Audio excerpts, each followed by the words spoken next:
Before diving into the story, here is the power scale classification that governs the world, categorized by sub-stages: low, mid, late, peak, to denote the grueling climb of martial cultivation. 1. Apprentice Realm Low, awakening of bodily potential. Can defeat 2 to 3 adults. Barely stronger than a normal human, but faster reflexes. Mid, muscle memory solidifies. Strikes carry weight. Late, breath and movement synchronize. Can fight 5 to 7 untrained men. Peak, the absolute limit of normal flesh before blood refinement begins. 2. Blood refining Realm Low to peak, the marrow produces enriched blood.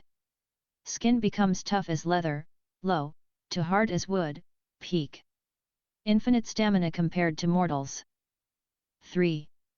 Meridian opening Realm Low to peak, opening the 12 primary energy pathways. Speed triples. Strikes echo like thunder. Internal chi begins to circulate. 4. Innate Realm Low to peak, exchanging mortal breath for innate chi. Energy can be released outside the body, sword light, palm winds. Can walk on water and leap across rooftops. 1. The fading embers of a hero of Sector 4 smelled of rust, damp concrete, and crushed dreams. Rain drummed a relentless rhythm against the corrugated tin roof of the small, 2-bedroom apartment. Inside, sitting in a worn rattan chapter the slums chair, was Rudra. He looked every bit the frail, 70-year-old man the world believed him to be. His skin was weathered, mapped with deep wrinkles, and a heavy woolen blanket covered his knees to ward off the phantom aches of old battle scars. Decades ago, he had been a proud cultivator at the innate realm. He had walked on water, severed steel with his bare hands, and defended the city's borders. But the myriad beast invasion had taken everything. It had taken his beloved wife. It had shattered his danshan, crippling his cultivation down to the frail apprentice realm. For years, the government stipend awarded for his sacrifice had kept his family afloat. But the world of business was as ruthless as the wild. His son, Vivaan, a hard-working man trying to run a modest logistics company, had drawn the ire of the massive Silvercrest Corporation. Using their aristocratic influence, Silvercrest had systematically choked Vivaan's supply lines and bribed officials to freeze Rudra's veteran pension under bureaucratic review. "Dad, your tea," a soft voice pulled Rudra from his memories. His daughter-in-law, Mira, placed a chipped ceramic mug on the side table. There were dark bags under her eyes from working double shifts at the textile mill. "Thank you, Mira," Rudra rasped, offering a warm but tired smile. The front door opened, letting in a gust of cold wind. Surya stepped inside, shaking the rainwater from his cheap, patched jacket. He was a lean boy, just turning 18 today. Despite the exhaustion on his face from his part-time delivery job, his eyes held a fiery, unyielding light. "Grandpa! Mom!" Surya grinned, holding up a small, slightly squashed cake. "I got paid today. And tomorrow is the awakening ceremony at the college." Rudra looked at his grandson, a lump forming in his throat. Surya was the spitting image of his grandmother. The boy carried the weight of their poverty without a single complaint, his heart set on becoming a martial artist to lift his family from the dirt. "You'll do brilliantly, my boy," Rudra said, his voice carrying a hidden weight. "Even if I have to break my old bones to pave the way." Chapter 2, The Coming of Age. The Central Martial College was an architectural marvel of white marble and reinforced glass, a stark contrast to the decaying slums. Standing in the grand courtyard among hundreds of wealthy, silk-clad youths, Surya looked entirely out of place in his faded grey tracksuit. The awakening ceremony was a rite of passage. Students approached the obsidian monolith, placing their hands upon it to stimulate their latent energy. When Surya's turn came, the murmurs from the aristocratic scions grew loud. "Look at that slum rat! Does he even have enough nutrition to awaken a boy with a silver crest pinned to his chest? Sneered. Surya ignored them. He pressed his palms against the freezing stone. He remembered his father's ruined business, his mother's calloused hands, and his grandfather's crippled legs. He pushed every ounce of his willpower into the stone. A dull, earthy light pulsed from the monolith. The instructor, a bored-looking man in his 40s, scribbled on a clipboard. Surya. Bone structure, average. Initial chi pool, sub-PAR. Cultivation level, low apprentice realm. Step down. Next. Surya clenched his fists. It wasn't a genius-level awakening, but he had crossed the threshold. He was officially a martial artist. Miles away, in the damp apartment, Rudra was sipping his tea when a sudden, mechanical chime echoed in his mind. Lineage resonance detected. Grandson, Surya has achieved low apprentice realm. Activating the ancestral shadow system. Rule established, host's cultivation will forever be locked exactly 3 major realms above the designated descendant. Calculating difference. Upgrading host to low innate realm. Rudra dropped his teacup. It shattered on the floor. A terrifying, pristine surge of energy erupted within his withered meridian channels. The agonizing blockages built up over decades dissolved in an instant. The crippled, stagnant chi in his danshan roared to life, converting rapidly into pure, unadulterated innate chi. His bones cracked, realigning, and his cloudy eyes sharpened until he could see the individual wings of a fly buzzing across the room. Chapter 3, A Breath of the Past. Reward, flawless innate breathing technique distributed. Information flooded Rudra's mind. It was a breathing manual so perfect, so aligned with the natural laws of the world, that the techniques he used in his youth felt like child's play in comparison. He slowly stood from his rocking chair. He didn't use his cane. He stepped lightly, and for a fleeting second, his foot hovered a fraction of an inch above the floorboards. The power of the innate realm had returned to him, but it was deeper, vaster, and devoid of any impurities. 3 major realms above, Rudra thought, staring at his trembling, calloused hands. If Surya was a low apprentice, Rudra was now a low innate master. In a city where meridian opening experts were considered elites and innate realm masters were treated like nobility, Rudra was suddenly one of the apex predators of Sector 4. I failed to protect your grandmother, Rudra whispered to the empty room, a dangerous, heavy aura leaking from his body and rattling the tin roof. I will not fail this boy. When Surya returned home that evening, waving a cheap, mass-produced cultivation manual given to all commoner students, he found his grandfather sitting in the exact same spot, looking as frail as ever. Look, Grandpa. The iron form manual. It's basic, but if I master it, I can reach the mid-apprentice realm by the end of the semester. Rudra smiled warmly, his eyes scanning the manual in Surya's hands. With his restored innate level perception and the flawless knowledge the system had granted him, he instantly spotted 13 fatal flaws in the cheap pamphlet. It was designed to keep the poor stagnant. I am so proud of you, Surya, Rudra said softly. Study hard. Rest well tonight. Chapter 4, The Aristocratic Snobs. The first week of college was a brutal awakening for Surya. The gap between the wealthy nobles and the commoners wasn't just financial, it was martial. During a practical combat class, the instructor paired Surya with Julian Silvercrest, the heir to the very company choking Surya's family. Julian was already at the cusp of mid-apprentice realm, fueled by expensive ginseng pills and private tutors. Let's see what the slum rat can do, Julian sneered, cracking his knuckles. He was using a high-tier footwork technique, leaving faint afterimages. Surya fell into the basic stance of the iron form manual. He fought with grit, throwing punches that carried the desperate weight of his family's survival. But grit wasn't enough against superior resources. Julian easily deflected Surya's strikes, sweeping his legs and driving a heavy heel into Surya's ribs. Surya coughed, tasting copper as he was sent skidding across the training mats. The aristocratic students roared with laughter. Form is sloppy. Energy circulation is blocked at the fourth meridian. Pathetic, the instructor critiqued coldly, not bothering to reprimand Julian for the excessive force. Surya, if you cannot grasp the basics, you will be expelled by the midterms.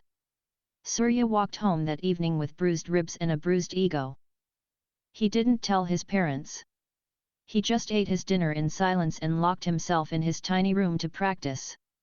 Chapter 5, The Nighttime Revision. Midnight struck. Surya lay asleep on the floor, exhausted from forcing his chi through the flawed pathways of the iron form manual. His breathing was ragged, his brows knitted in pain. The door to his room creaked open silently. Rudra stepped in. In the darkness, the old man's eyes glowed with a faint, ethereal light. Rudra picked up the battered college manual from the desk. He pulled a pen from his pocket. Moving with blinding speed and absolute precision, Rudra began crossing out lines and adding marginalia. He altered the breathing rhythm, shifted the footwork angles by a few degrees, and changed the chi circulation route to bypass the intentional bottlenecks placed by the college. He didn't make it a divine manual. Surya's mortal body would explode if he tried to channel heaven-defying chi right now. He simply made the iron form perfect for Surya's exact physique. Before leaving, Rudra placed a hand over his grandson's chest. A tiny, invisible sliver of pure innate chi seeped into Surya's body, soothing his bruised ribs and warming his exhausted muscles. Chapter 6, A Sudden Breakthrough. Surya woke up feeling surprisingly refreshed. The pain in his ribs had vanished. Sitting cross-legged, he opened his manual to review the morning exercises and froze. The pages were covered in neat, elegant handwriting. Do not force the chi through the liver meridian. Let it pool at the base of the spine, then push upward on the exhale. Surya frowned. Who had written this? His father? No, Vivaan was a businessman, not a cultivator. His grandfather? Impossible, he was a crippled old man. Perhaps a senior student had taken pity on him and sneaked it into his bag? Curiosity winning over caution, Surya followed the handwritten notes. He breathed in, pooling the meager chi at his spine, and exhaled sharply. Crack! A sound like a popping bamboo shoot echoed in his body. The stagnant energy rushed through his pathways like a undammed river. Black, foul-smelling impurities sweated out of his pores. He felt his muscle fibers tighten, his senses sharpen. He threw a punch at the empty air. Whoosh! The wind cracked. Mid-apprentice realm, Surya gasped, falling backward in sheer disbelief. He had broken through in a single morning. In the living room, Rudra was pouring a cup of hot water. Ding! Descendant Surya has reached mid-apprentice realm. Upgrading host to mid-innate realm. Rudra exhaled. A wave of localized air pressure flattened the dust motes in the room. He smiled, taking a sip of his hot water. Chapter 7, The Alleyway Ambush. While Surya was progressing, Vivaan's troubles were multiplying. The Silvercrest Corporation had grown tired of Vivaan's stubborn refusal to sell his small logistics warehouse. That evening, as the rain poured over Sector 4, Vivaan was walking home from the tram station. The streetlights flickered and died. 3 men stepped out from the shadows of a narrow alleyway. They wore dark raincoats, but their auras were heavy. They were cultivators. Low-blood refining realm thugs, hired muscle from the black market.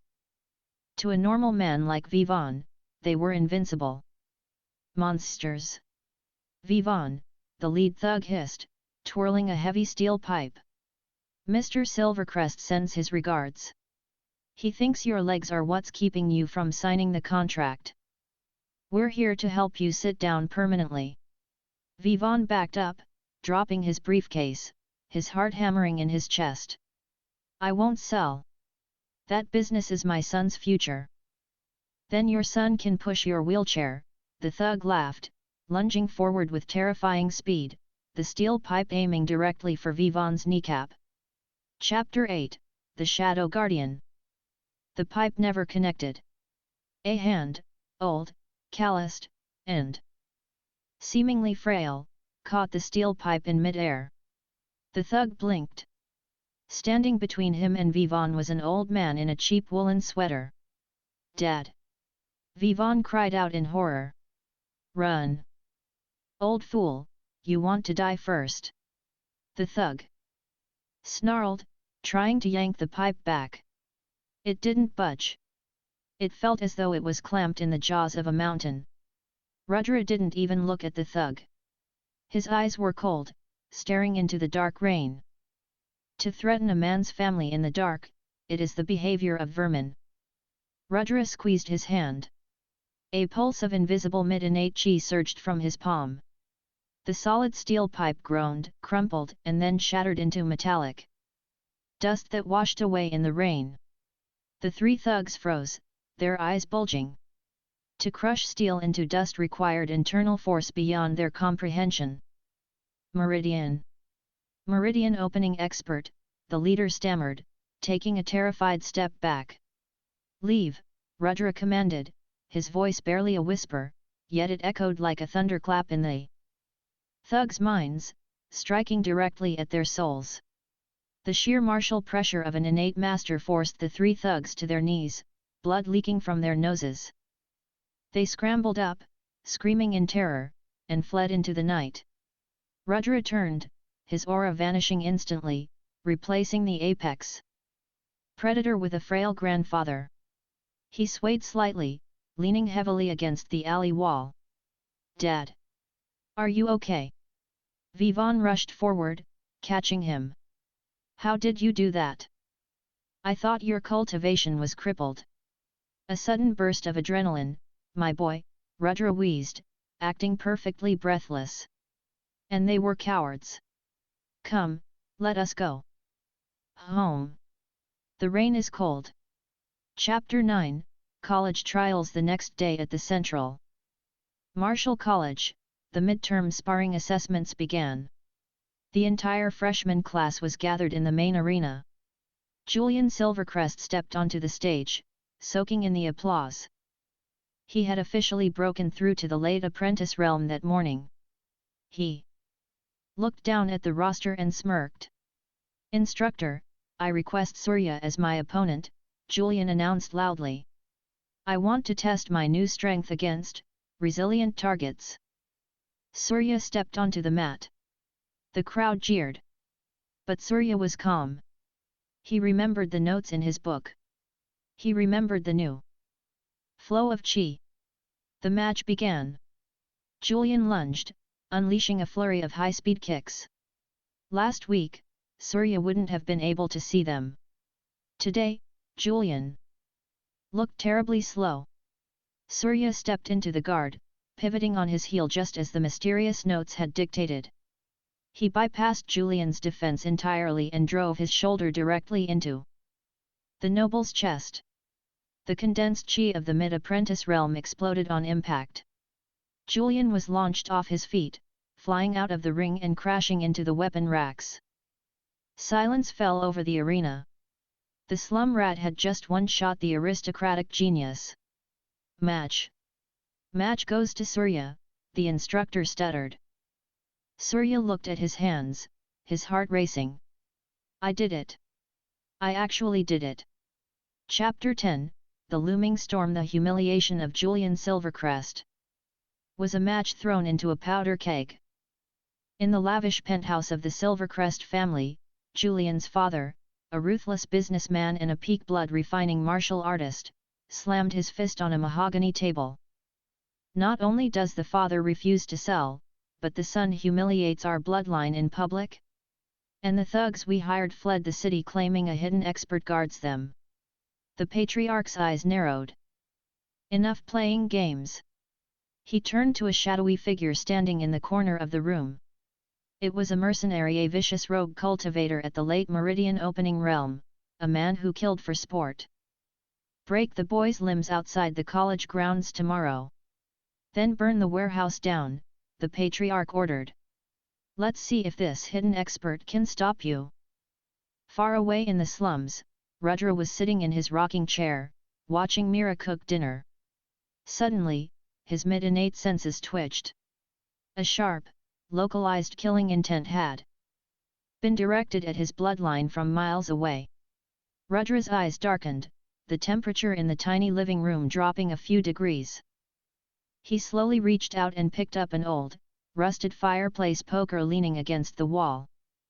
Let them come, the old man thought, his gaze piercing through the tin walls of his home, looking toward the glittering towers of the wealthy district. The world has forgotten the wrath of the innate realm. It is time for a reminder. Chapter 11, The Assassin in the Rain. The torrential monsoon rains of the Bengal region showed no mercy, turning the narrow, winding streets of Sector 4 into muddy rivers. Surya walked home from the college with his hood pulled low, his mind racing. Defeating Julian had felt intoxicating, but the rational part of his brain warned him of the consequences. The Silvercrest family was not known for their forgiveness. As Surya turned the corner into a deserted alleyway lined with rusted dumpsters, the hairs on the back of his neck stood up. The rain seemed to slice sideways, disturbed by something moving too fast for the eye to track. A man dropped from the fire escape above, landing without a single splash. He wore a featureless black mask and a lightweight combat suit. The air around him distorted, radiating a terrifying, suffocating heat that evaporated the rain before it could touch his skin. Surya couldn't breathe. His legs felt like lead. This wasn't Julian. This wasn't a spoiled noble playing with martial arts. The sheer pressure radiating from the assassin was insurmountable. Late Meridian Opening Realm. To a mid-apprentice like Surya, the man might as well have been a god. Nothing personal, kid, the mercenary rasped, his voice devoid of emotion. He drew a serrated curved dagger. Just business. The assassin lunged.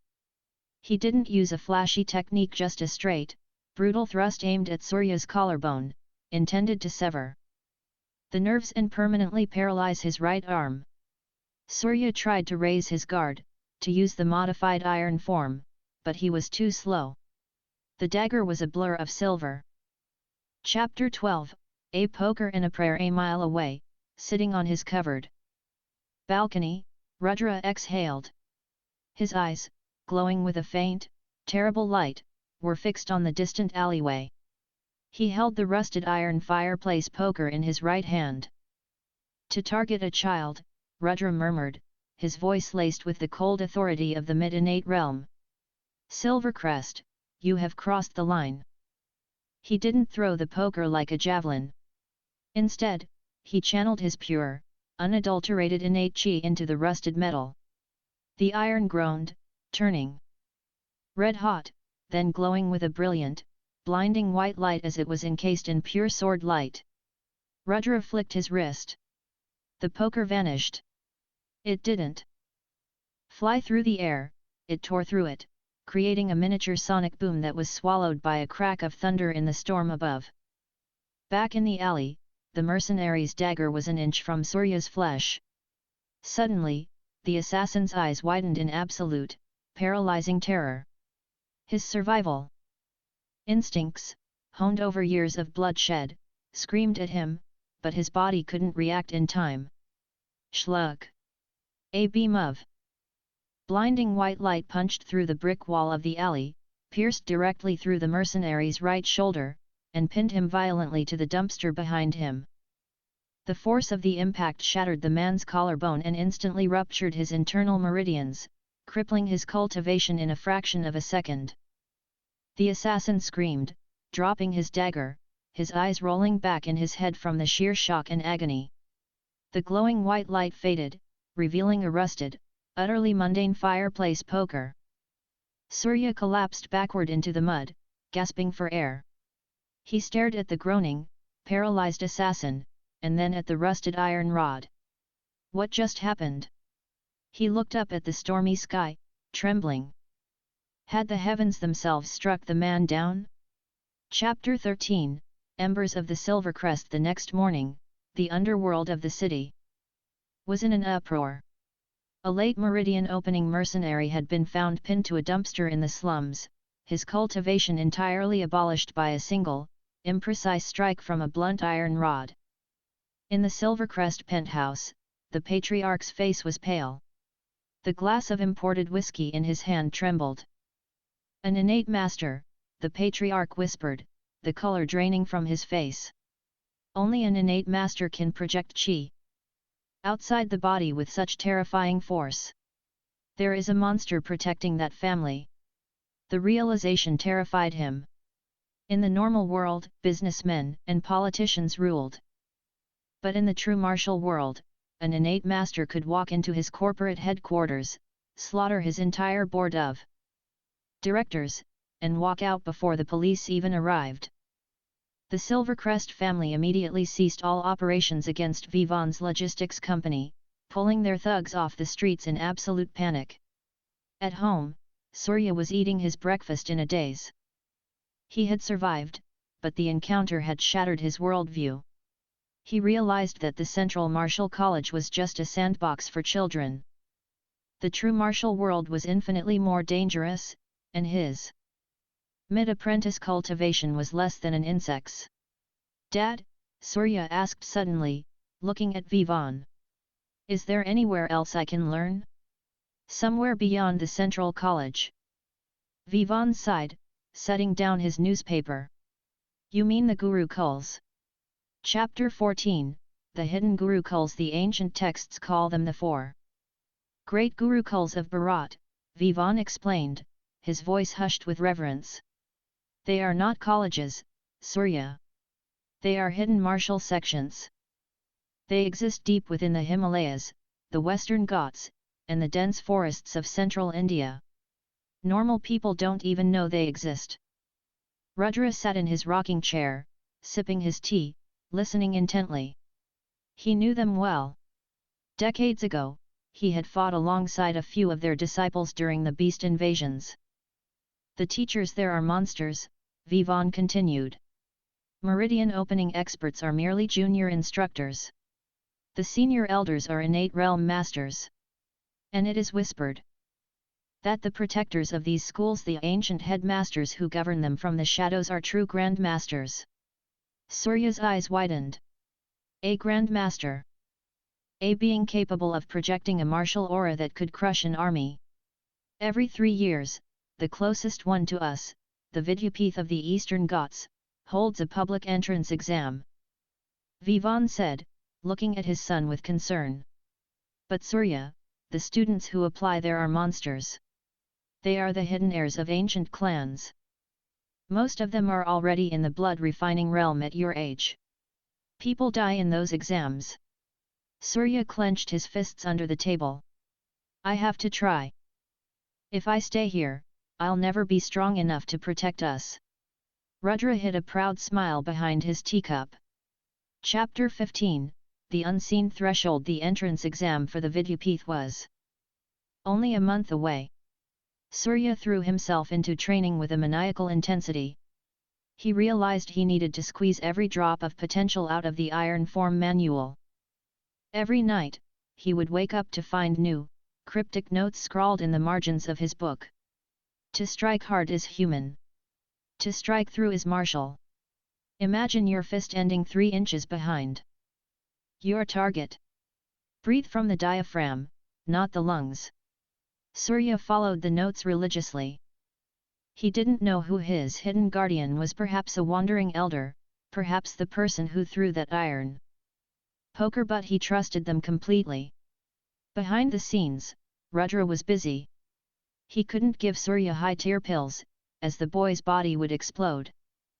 Instead, Rudra would sneak into the kitchen late at night and use his mid-innate chi to Purify their cheap rice and vegetables, expelling the toxic impurities and infusing the food with gentle, nourishing spiritual energy.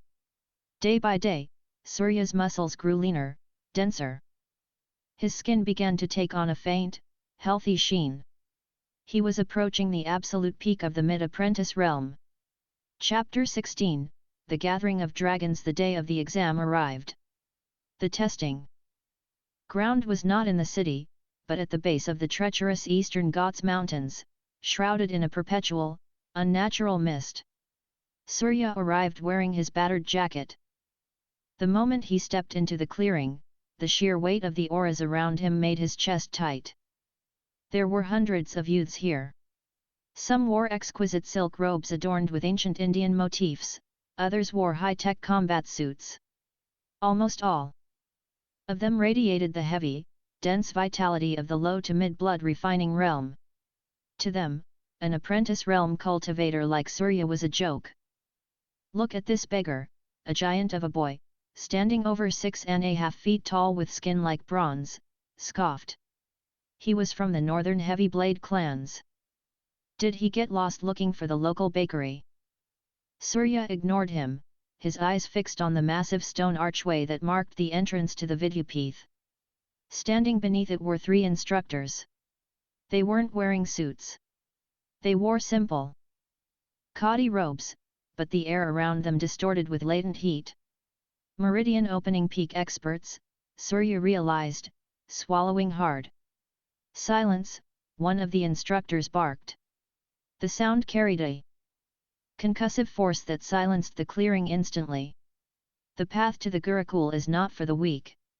The first test is the 1000-step Vayu array. Proceed up the mountain stairs. Those who fail to reach the top by sunset will be dismissed. Chapter 17, The Weight of Gravity. The 1000-step Vayu array was an ancient formation carved into the mountain's stone stairs. As soon as Surya placed his foot on the first step, an invisible force slammed down on his shoulders. It felt as though he was suddenly carrying a 50-pound rucksack. Gravity array, muttered a silk-clad girl next to him, before she gracefully bounded up the first 10 steps, her blood-refining physique easily handling the pressure. Surya took a deep breath, aligning his posture exactly as the mysterious notes had taught him. He didn't fight the pressure, he grounded himself, letting the weight transfer through his bones and into the earth. He began to climb. By step 300, the weight had doubled. The arrogant youths who had sprinted ahead were now gasping for breath, their faces pale. Surya's cheap canvas shoes were wearing thin, but his breathing was steady. The flawless foundation Rudra had secretly built for him was showing its worth. He had the lowest cultivation level, but his chi efficiency was absolute perfection. By step 700, Surya's muscles were screaming. His vision blurred.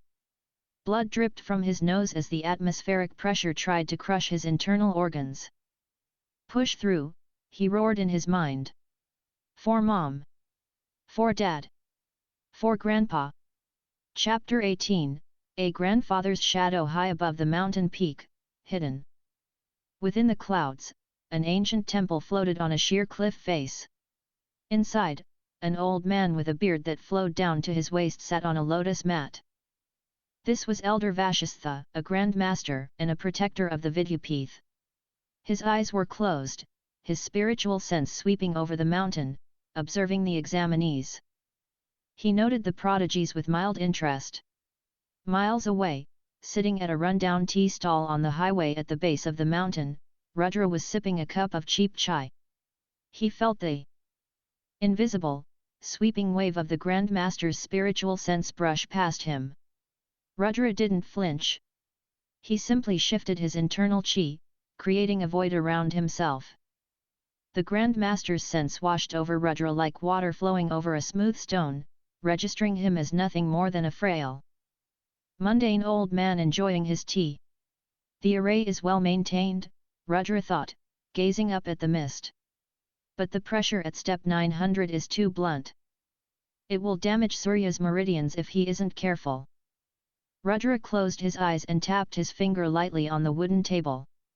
A microscopic, invisible pulse of innate chi shot through the earth, traveling up the mountain end, subtly softening the erratic spikes of the gravity array just as Surya reached the final 100 steps. Chapter 19, The Breakthrough in the Crucible. Step 950. Surya fell to his knees. The gravity here was immense. The giant boy from the northern clans had passed out 3 steps below, foaming at the mouth. Only a dozen students, the absolute elites, had reached the top. Surya's lungs burned. His internal chi, pooled at the base of his spine, was spinning wildly, trying to protect his organs. Do not force the chi.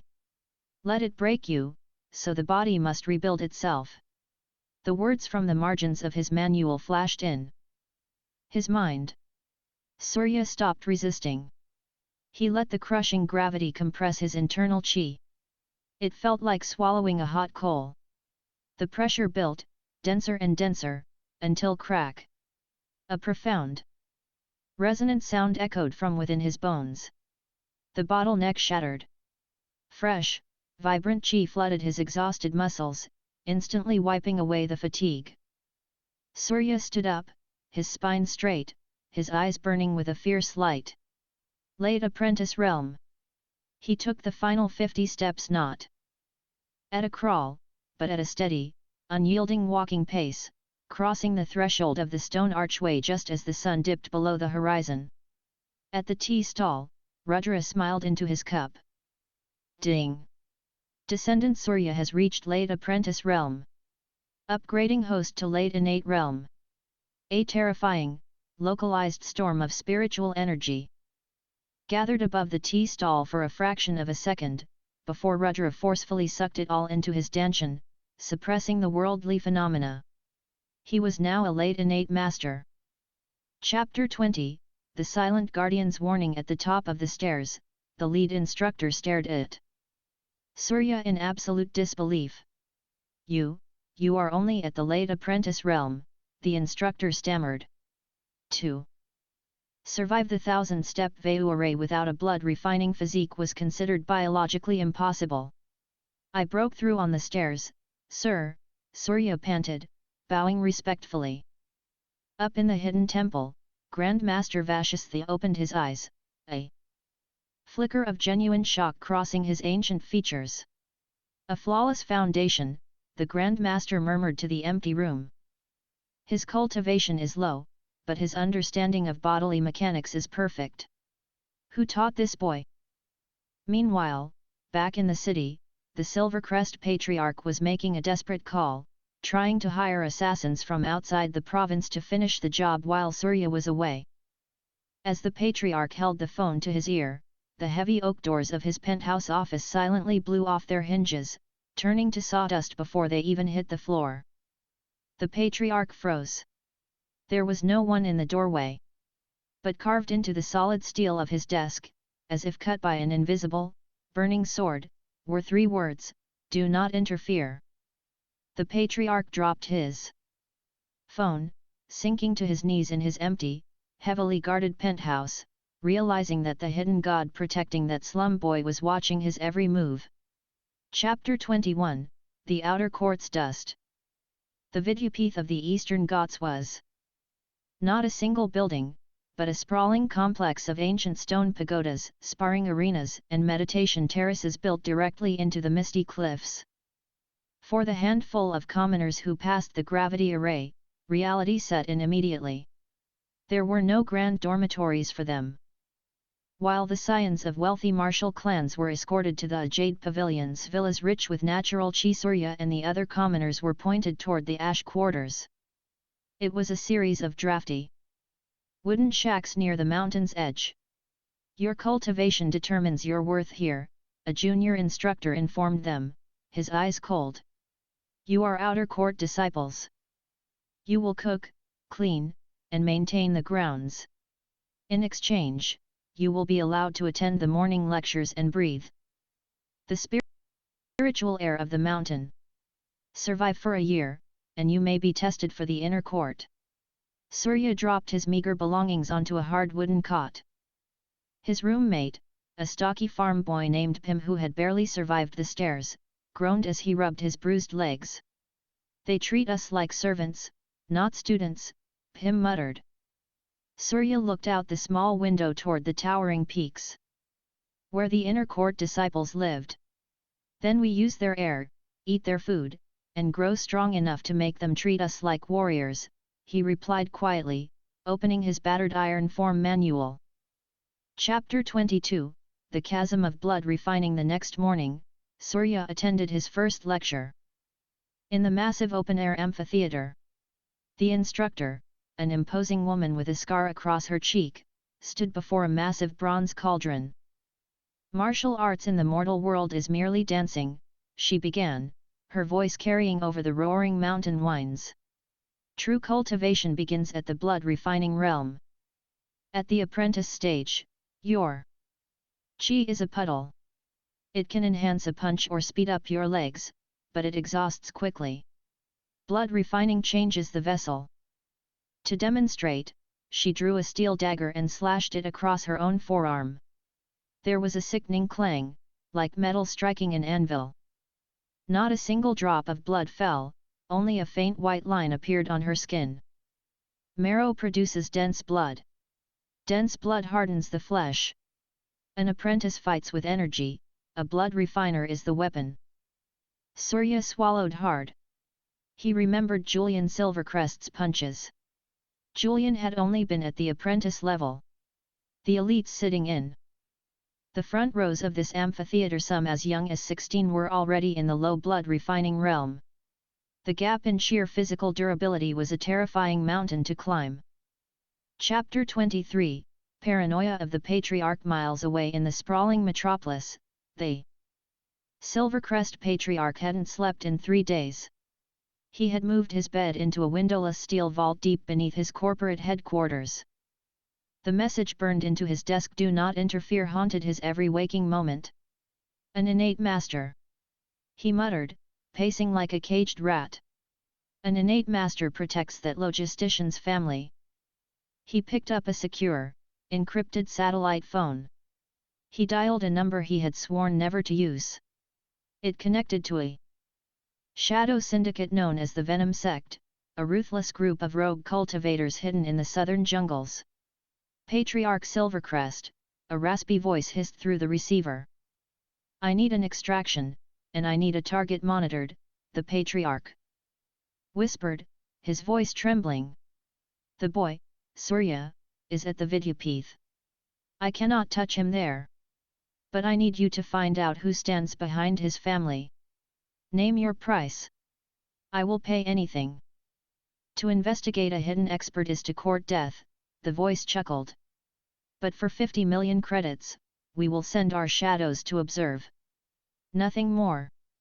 Chapter 24, The Herb Garden Secret. Back at the Gurukul, Surya was assigned his chore, tending to the spiritual herb garden on the western cliff. It was considered a punishment detail because spiritual herbs were notoriously difficult to grow. They required pure, gentle chi to be fed into their roots daily, a task that usually exhausted an outer disciple's meager chi pool in minutes. Surya knelt in the dirt, examining a wilting ironstock orchid. He placed his hands in the soil. Instead of violently shoving his chi into the earth like the other frustrated students, Surya remembered the breathing techniques from his grandfather's invisible edits. He slowed his heartbeat. He let his chi drip from his fingertips like morning dew, thin but absolutely concentrated. Because his foundation was flawless, not a single speck of energy was wasted. The wilting orchid absorbed the pure chi and immediately perked up, its leaves taking on a vibrant, metallic sheen. Over the next week, while other students collapsed from exhaustion, Surya cultivated. He realized that carefully feeding the herbs was the ultimate form of chi control training. His late apprentice chi grew denser, thicker, and more obedient with every passing day. Chapter 25, A Walk in the Clouds. It was a moonless night at the Vidyapith. The mountain was secured by a massive, ancient array designed to alert the Grand Master to any unauthorized entry by cultivators. High above, walking on the empty air as if strolling down a paved sidewalk, was Rudra. His late innate chi was so deeply compressed, so flawlessly integrated with the natural laws of the world, that the Gurukul's alarm array simply recognized him as a passing cloud. He bypassed the patrol of meridian opening instructors without them even shivering. He landed silently in the spiritual herb garden. He saw Surya's meticulous work, the neatly tended rows of rare plants. A warm, proud smile touched the old man's lips. "You work too hard, little one," Rudra whispered to the empty garden. He crouched down and pressed his palm flat against the earth. A surge of terrifying, pure innate vitality sank deep into the soil, bypassing the roots and settling into the bedrock like a warm, pulsing battery. It wouldn't mutate the plants unnaturally, but it would create a flawless environment for Surya to practice his chi control. Before leaving, Rudra left a small, unmarked wooden box buried shallowly near Surya's favorite resting tree. Then, he stepped back into the sky and vanished. Chapter 26, The Harvest and the Jackals. A month passed. The outer court harvest day arrived. Disciples were required to hand over their herbs in exchange for merit points, which could be used to buy low-level medicinal pills and better martial manuals. The quartermaster, a bored inner court disciple, gaped at Surya's basket. The ironstock orchids weren't just healthy, they were glowing with latent energy. 50 merit points, the quartermaster grunted, handing Surya a heavy pouch of wooden tokens. It was a fortune for an outer disciple. As Surya walked back to the ash quarters, 3 figures blocked his path. They wore the fine silk of the jade pavilions. The leader was a boy named Dev, a noble from the Central Plains, currently at the low blood refining realm. "Commoner," Dev sneered, his skin possessing a faint, unnatural rigidness that signified his refined blood. "I had a poor harvest. You are going to hand over those merit points? Consider it a protection fee." Surya stopped. He looked at Dev, then at the 2 lackeys. A month ago, he would have been terrified. But a month of perfect chi control had changed him.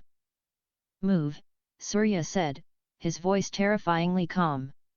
Chapter 27, The Geometry of Combat. Dev laughed, lunging forward. He didn't use a weapon.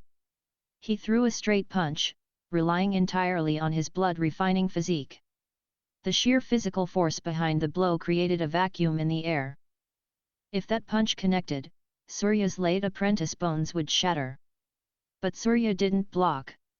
He didn't even retreat. He stepped into the strike. Pivoting his hips at a bizarre, mathematically perfect angle dictated by the margin notes in his iron form manual. The heavy punch grazed his shoulder, tearing his jacket but missing his flesh. Using Dev's forward momentum against him, Surya planted his foot behind Dev's ankle. He didn't strike the boy's hardened muscles. Instead, Surya focused every ounce of his compressed late apprentice chi into his 2 index fingers and struck the soft nerve cluster directly behind Dev's knee. Thwack! Dev's leg buckled instantly, his nervous system temporarily misfiring.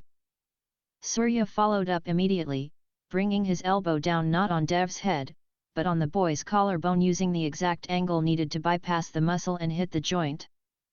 Dev hit the dirt, gasping in shock and pain, his arm going numb. The fight lasted less than 3 seconds. The 2 lackeys froze, unable to comprehend how a late apprentice had just instantly dismantled a blood-refining cultivator. "I said," Surya repeated, adjusting his torn jacket, "move." Chapter 28, The Grand Master's gaze. Unknown to the students, a pair of eyes had been watching from the balcony of a high pagoda. Instructor Harish, a peak meridian opening expert, gripped the wooden railing in disbelief. He had expected to step in and save the outer disciple from a beating. Instead, he had witnessed a martial miracle. "That footwork, that strike," Harish muttered. "It wasn't a high-tier technique. It was the basic iron form, but executed with a level of mechanical perfection I have never seen. He bypassed the physical defense of blood refining entirely. Harish immediately turned and walked toward the highest peak of the mountain. He needed to report this to the inner court elders. Deep within the central temple, Grand Master Vashistha sat in meditation. When Harish relayed the event, the old Grand Master opened one eye. The boy with the flawless foundation, Vashistha murmured, his voice rumbling like distant thunder. Do not interfere, Harish. Let him grow. A diamond is only forged under immense pressure. We will see if he is a spark, or a true wildfire. Chapter 29, The Weight of Peace. Back in the sprawling city of Sector 4. Vivaan was sitting in a lavish new office. With the Silvercrest Corporation completely paralyzed by the fear of the hidden expert, Vivaan's logistics company had expanded exponentially. They had moved out of the slums and into a comfortable, secure suburban home.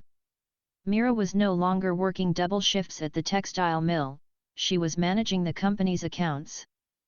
In the backyard of their new home, Rudra sat in his rocking chair under the shade of a large banyan tree. To the outside world, he was just an old man enjoying his retirement. But a keen observer would notice something impossible. The falling leaves never quite touched Rudra's shoulders, a microscopic cushion of late innate chi deflected them smoothly. The air around him was perpetually cool, and the flowers in Meera's garden bloomed with unnatural vibrancy simply by being near his passive aura. Rudra closed his eyes, his spiritual sense stretching out like an invisible net. He felt the faint, rat-like probing of the Venom Sex spies trying to gather information on his son's company from the city outskirts. Let them look, Rudra thought, a cold, predatory smile crossing his weathered face. When they finally decide to step out of the shadows, I will make sure they never return to them. Chapter 30, The Absolute Limit of Flesh. In the Gurukul, Surya returned to the herb garden that evening to clear his head. He sat against his favorite tree, intending to meditate. As he dug his heels into the soft earth, his boot struck something hard. He dug into the dirt and pulled out a small, unmarked wooden box. Inside lay a single, dark red pill. It didn't radiate an overwhelming aura like the high-tier pills the nobles flaunted. Instead, it smelled faintly of rain and iron. It was a marrow-cleansing pill, but completely stripped of any violent impurities by Rudra's innate chi. Surya hesitated, then swallowed it. Instantly, his body felt as though it had been plunged into a furnace.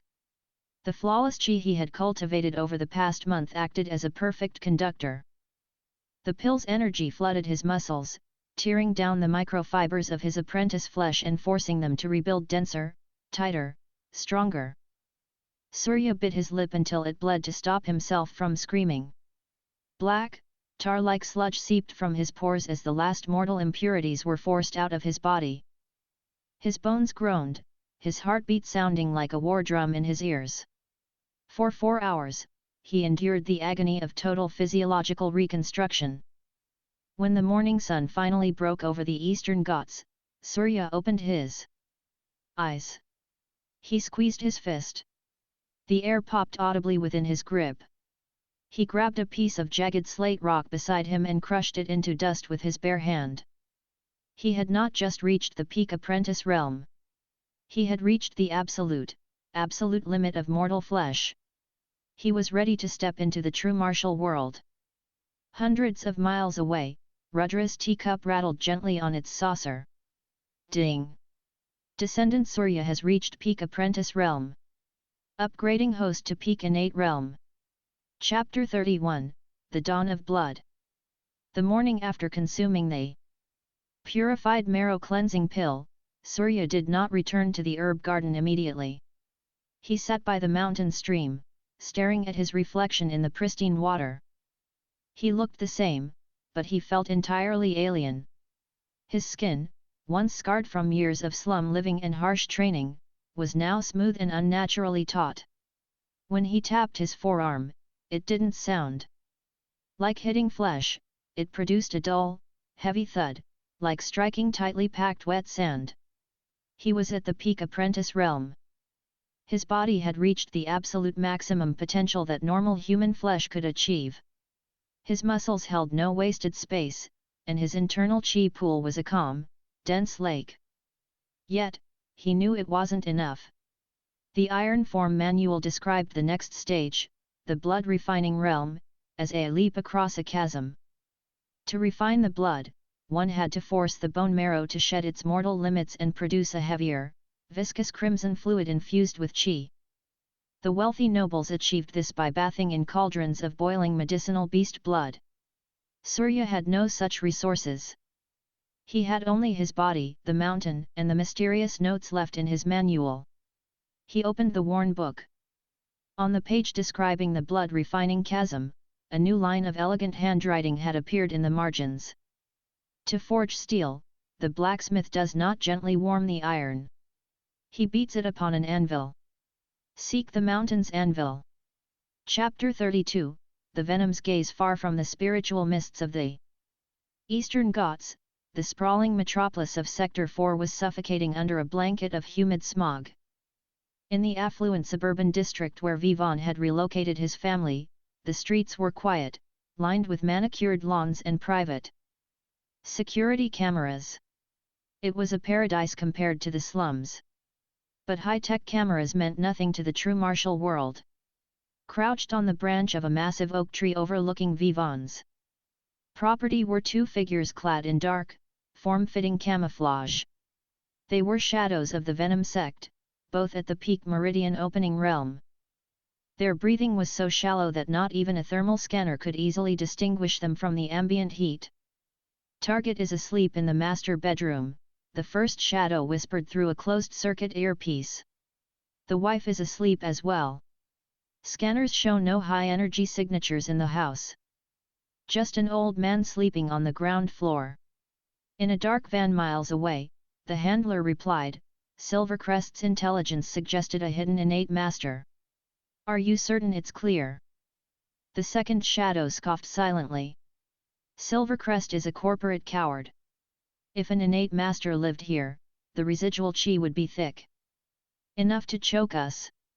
It's just a lucky businessman. We go in, cripple the father, and extract him for interrogation. 5 minutes. They dropped from the tree, landing on the soft grass of Mira's garden without a single sound.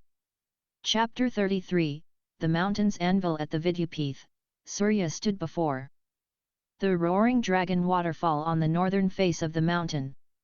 It was a forbidden zone for outer court disciples. The water plummeted from a cliff 300 feet above, crashing into the rocky basin with the concussive force of a freight train. Even standing 30 feet away, the mist felt like tiny needles against Surya's face. The roar was deafening. Seek the mountain's anvil, the note had read. Surya understood. He stripped off his jacket and shirt, revealing a lean, heavily corded physique. He didn't have cauldrons of beast blood to forcefully mutate his marrow. He needed extreme, sustained physical trauma to trigger his body's survival instincts, forcing the marrow to evolve. He waded into the freezing basin. The current immediately tried to sweep him away, but he sank into the perfect horse stance dictated by the iron form. He stepped directly beneath the outer edge of the waterfall. Slam! The sheer weight of the falling water drove him straight to his knees. It felt as though a giant had struck him across the shoulders with a marble pillar. His skin split open, and blood instantly washed away into the frothing water. Surya grit his teeth, the veins in his neck bulging. He began to cycle his peak apprentice chi, using it not to fight the water, but to protect his internal organs from rupturing. He focused his mind on his marrow, envisioning it as iron-on. An anvil. Strike me, Surya thought, slowly, agonizingly pushing himself up from his knees. Strike me until I break, or until I become unbreakable. Chapter 34, A Drop of Crimson. For 3 days and 3 nights, Surya returned to the waterfall. During the day, he attended his chores, hiding his bruised, battered body beneath his thick jacket. At night, he stood beneath the crushing water. On the fourth night, the pain reached a crescendo. The constant, brutal pounding of the waterfall had pushed his peak apprentice physique to the brink of total collapse. His vision swam with black spots. His chi pool was bone dry. Just as his legs were about to give out completely, a profound, terrifying heat erupted from the very core of his bones. It wasn't chi. It was biological. His marrow, pushed to the absolute limit of survival by the perfect foundation Rudra had built and the extreme pressure of the water, finally mutated. Thump! His heart gave a singular, massive beat that echoed over the roar of the waterfall. A single drop of heavy, viscous, chi-infused blood was pushed out of his marrow and into his veins. It felt like a drop of liquid magma. As it traveled through his circulatory system, his exhausted muscles rapidly absorbed it, knitting together with terrifying density. Thump! Thump! Thump! His heart rate accelerated, pumping this new, heavy blood throughout his body. The falling water, which had felt like crushing boulders moments ago, suddenly felt manageable. Surya stood up straight. The water pounded against his bare shoulders, but his skin no longer bruised. When the water struck his flesh, it made a faint, metallic clang. He had crossed the chasm. He had stepped into the low blood refining realm. Chapter 35, The Birth of a Grand Master. Hundreds of miles away, sitting in his pitch-black living room, Rudra's eyes snapped open. Ding! Descendant Surya has crossed the mortal chasm. Descendant has achieved low blood refining realm. The mortal paths have been transcended. Activating Tier 2, the earthly paths. Upgrading host to low Grandmaster realm. Rudra gasped. The breath he took sucked all the oxygen out of the living room, creating a momentary vacuum that rattled the windows. The pure innate chi in his danshan began to compress, folding in on itself 1,000 times over until it ignited into something entirely different. It was no longer just energy. It was martial intent. It was the fusion of mind, soul, and physical power. His body didn't just feel strong, it felt anchored to the very fabric of the world. He could feel the magnetic pull of the earth beneath his feet. If the innate realm made him an apex predator, the Grandmaster realm made him a walking natural disaster. The system suppressed the visual phenomena, preventing the sky above the city from splitting open, but Rudra felt the sheer, terrifying weight of the martial aura now resting within his soul. A Grandmaster could paralyze an army simply by getting angry. Rudra exhaled slowly, normalizing the air pressure in the room. He looked toward the sliding glass door leading to the backyard. His newfound Grandmaster senses infinitely sharper than innate perception picked up 2 microscopic disturbances on his lawn. Insects in the garden, Rudra murmured, his voice echoing with a strange, multi-layered resonance. Chapter 36, Treading on the Flowers. The 2 shadows from the Venom sect crept toward the sliding glass door of the suburban home. Their late meridian opening chi was perfectly masked. They had specialized tools designed to cut through reinforced security glass without triggering the alarms. The first shadow raised his laser cutter. "The door is unlocked," a voice drifted from the darkness inside the house. The 2 assassins froze. The voice was calm, frail, and old, yet it seemed to originate from directly inside their own skulls. The first shadow signaled his partner. They drew their poisoned daggers, their bodies coiled like springs, and stepped through the sliding door into the pitch-black living room. Sitting in a rocking chair, illuminated only by the faint moonlight filtering through the windows, was the old man. He held no weapon. He radiated no chi. "You stepped on the marigolds," Rudra said softly, not looking at them. "My daughter-in-law worked very hard on those." The second shadow sneered behind his mask. "Go to sleep, old man." He lunged forward with terrifying speed, his dagger aimed at Rudra's neck, intending to knock the old man unconscious. Chapter 37, The Weight of the Heavens. Rudra didn't dodge. He didn't raise his hand. He simply turned his head and looked at the assassin. He opened the floodgates of his soul and released a fraction, just a sliver of his low Grandmaster martial aura. There was no flash of light. No shock wave. Instead, gravity in the living room simply ceased to obey the laws of physics. The air instantly solidified into the consistency of deep ocean pressure. The lunging assassin stopped mid-air as if he had hit an invisible titanium wall.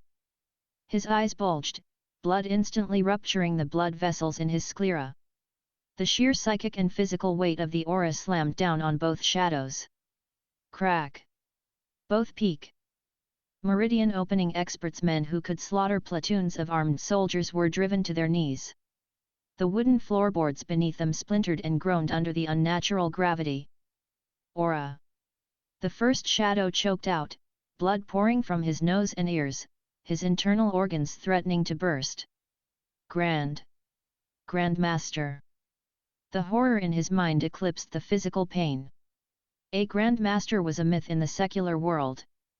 They were figures who sat atop mountains, governing nations from the shadows. Why was one sitting in a rocking chair in the suburbs? The Silvercrest boy was arrogant, Rudra said, his voice quiet, heavy, and utterly devoid of mercy. But the Venom sect are murderers. You do not belong in my son's home. Rudra blinked. The pressure intensified tenfold for a microsecond. The two assassins collapsed completely flat against the floor, their meridians shattering instantly, their consciousness snuffed out before they could even scream. Rudra stood up, seamlessly hiding his aura once more. He picked up the two unconscious, crippled men by their collars with one hand, walking out into the night to dispose of the trash. Chapter 38, The Outer Court Tournament. The sun rose over the Vidyapith of the Eastern Ghats, bringing with it a palpable tension. Today was the biannual Outer Court Promotion Tournament. Thousands of disciples gathered around the grand stone arenas carved into the mountainside. The prize was everything an outer disciple dreamed of: entry into the inner court, access to the true martial arts libraries, and high-tier medicinal pills. Surya stood in the registration line. He wore his standard grey uniform, but the sleeves were tight around his newly dense muscles. Beside him, his roommate Pim looked nervous. I heard the inner court instructors are watching, Pim said, adjusting his bracers. Even some of the Jade Pavilion nobles are participating, just to secure higher rankings. Surya looked toward the raised pavilion where the instructors sat. He spotted Instructor Harish, who was looking back at him with an unreadable expression. The matches began in a flurry of violence. The outer court disciples fought with desperate ferocity, but the disparity in resources was clear. Pim was eliminated in the second round by a noble using a high-tier win technique. Match 42, the referee's magically amplified voice rang out. Surya of Sector 4 vs Kalen of the Iron Blood Clan. Chapter 39, The Roar of the Flesh. Surya stepped into the ring. The stone floor was scarred from previous battles. His opponent, Kalen, stepped up. He was a towering youth wearing a sleeveless silk tunic, wielding a heavy, blunt-edged practice halberd. Kalen radiated the heavy, suffocating vitality of the mid-blood refining realm. A slum rat made it this far. Kalen laughed, spinning the heavy halberd with one hand. I heard you beat Dev. He was a disgrace to the nobles. Let me show you what real martial lineage looks like. Begin, the referee shouted. Kalen didn't hesitate. He launched himself forward, his blood-refining muscles propelling him at incredible speed. He swung the halberd in a massive, sweeping arc aimed directly at Surya's ribs. The sheer physical force behind the weapon tore the air, creating a whistling sound. The crowd held its breath. An apprentice realm body would be cut in half by the sheer blunt force of that strike. Surya didn't use the flawless footwork to dodge. He didn't retreat. He simply planted his feet and raised his bare left arm to block. Clang! The sound echoed through the arena like a church bell ringing. The heavy steel shaft of the halberd struck Surya's forearm directly. The crowd expected bone to shatter. Instead, Kalen's eyes widened in shock as the force vibrated back up the halberd, numbing his own hands. Surya's arm hadn't moved an inch. His skin wasn't even bruised. You! Kalen stammered, staring at the perfectly intact flesh of the commoner. Blood refining? When did you? You rely too much on the weapon, Surya said calmly. Before Kalen could pull the halberd back, Surya stepped into the guard. He didn't use chi. He simply twisted his waist and delivered a standard, textbook punch from the Iron Form manual directly to Kalen's armored chest. But with the terrifying density of Surya's perfectly refined blood, the punch carried the force of a cannonball. Kalen's silk armor shattered. The giant boy was lifted off his feet, flying backward 10 yards before crashing violently out of the arena. He was unconscious before he hit the ground. Chapter 40, The Grand Master's gaze. Silence blanketed the arena. Thousands of disciples stared in absolute disbelief. A commoner, using the most basic, fundamentally plain martial arts punch, had just physically overpowered a mid-blood refining noble with a single blow. Up in the viewing pavilion, Instructor Harish stood up, knocking his chair backward. He didn't just break through, Harish whispered, his eyes wide. His flesh. The density of his blood, it's thicker than disciples in the late blood refining realm. He forged a perfect vessel. Deep within the central temple, Grand Master Vashistha sat meditating. A faint smile finally cracked his ancient, weathered face. A flawless mortal foundation, the Grand Master rumbled. The boy has suffered beautifully. Vashistha raised his hand and flicked his finger. A tiny golden token materialized from thin air and shot out of the temple window, flying across the mountain like a shooting star. Down in the arena, as the referee shakily declared Surya the winner, a streak of golden light descended from the sky. It hovered right in front of Surya's face. It was a jade token, glowing with an ancient, terrifying aura. The entire arena erupted in gasps, several instructors immediately dropping to their knees. The Grand Master's token! Harish gasped out loud. Surya reached out and took the token. It was warm to the touch. He didn't know what it meant, but he knew one thing, he had finally forced the hidden world to look at him. Far away, Rudra sipped his tea, looking up at the sky. Good boy, the Grand Master thought. Now, the real training begins. Chapter 41, The Weight of Gold. The golden jade token hovered in front of Surya, emitting a faint, thrumming hum that vibrated in the chest of every cultivator present. To the thousands of outer court disciples, it was a pretty trinket. But to the inner court nobles and the instructors, it was the weight of the heavens. Instructor Harish was the first to react. He leaped from the high pavilion, landing in the arena with a heavy thud that cracked the stone. He didn't look at Kalen, who was groaning in the dirt. He bowed deeply toward the central peak, then turned to Surya. Take it, Surya, Harish said, his voice stripped of its usual harshness. That is the Grand Master's decree. The tournament is over for you. Surya tentatively reached out and grasped the token.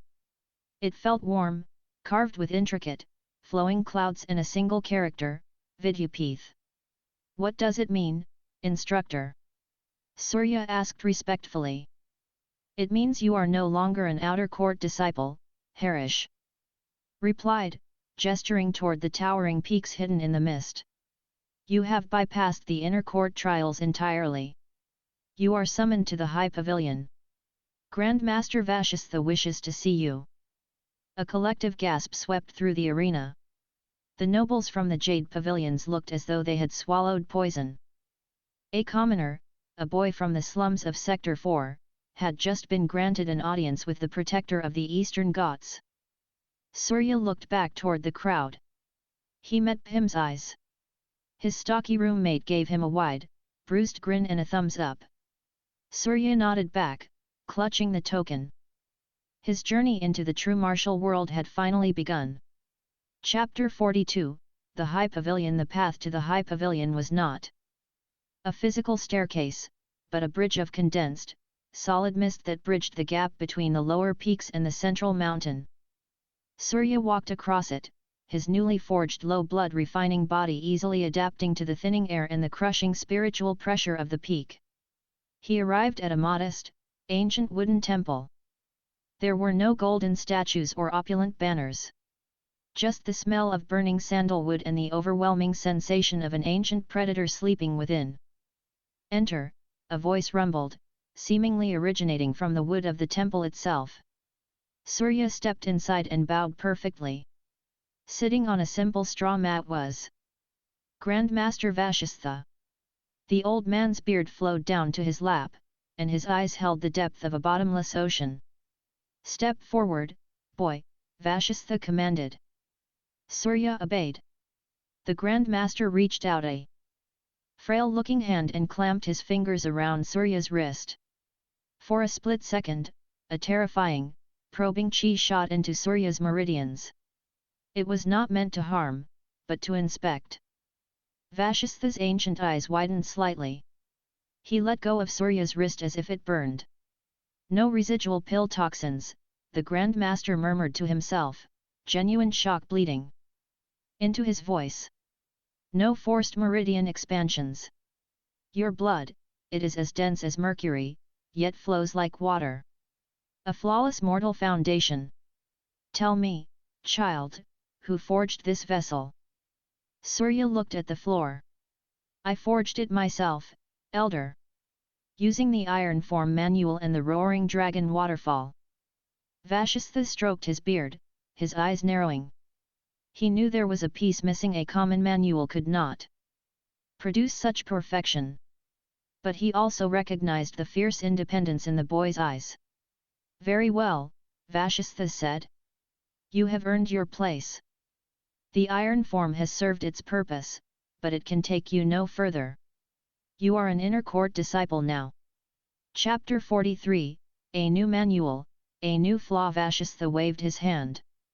A thick, leather-bound book materialized from a spatial ring on his finger and floated gently into Surya's hands. "This is the River Mountain Meridian Art," the Grand Master explained. "It is an earth-tier cultivation manual. It will guide you through the blood refining and meridian opening realms.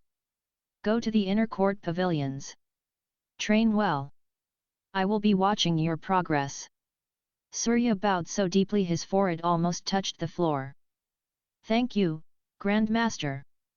When Surya was escorted to his new quarters, a beautiful, single-occupancy wooden villa on a cliffside overlooking a sea of clouds, he immediately sat on the meditation mat and opened the Earth-tier manual.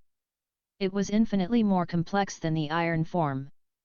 It described how to use Qi to crystallize the blood, increasing its density further to reach the mid-blood refining realm. Eagerly, Surya began to cycle his energy according to the first chapter. But almost immediately, something felt wrong.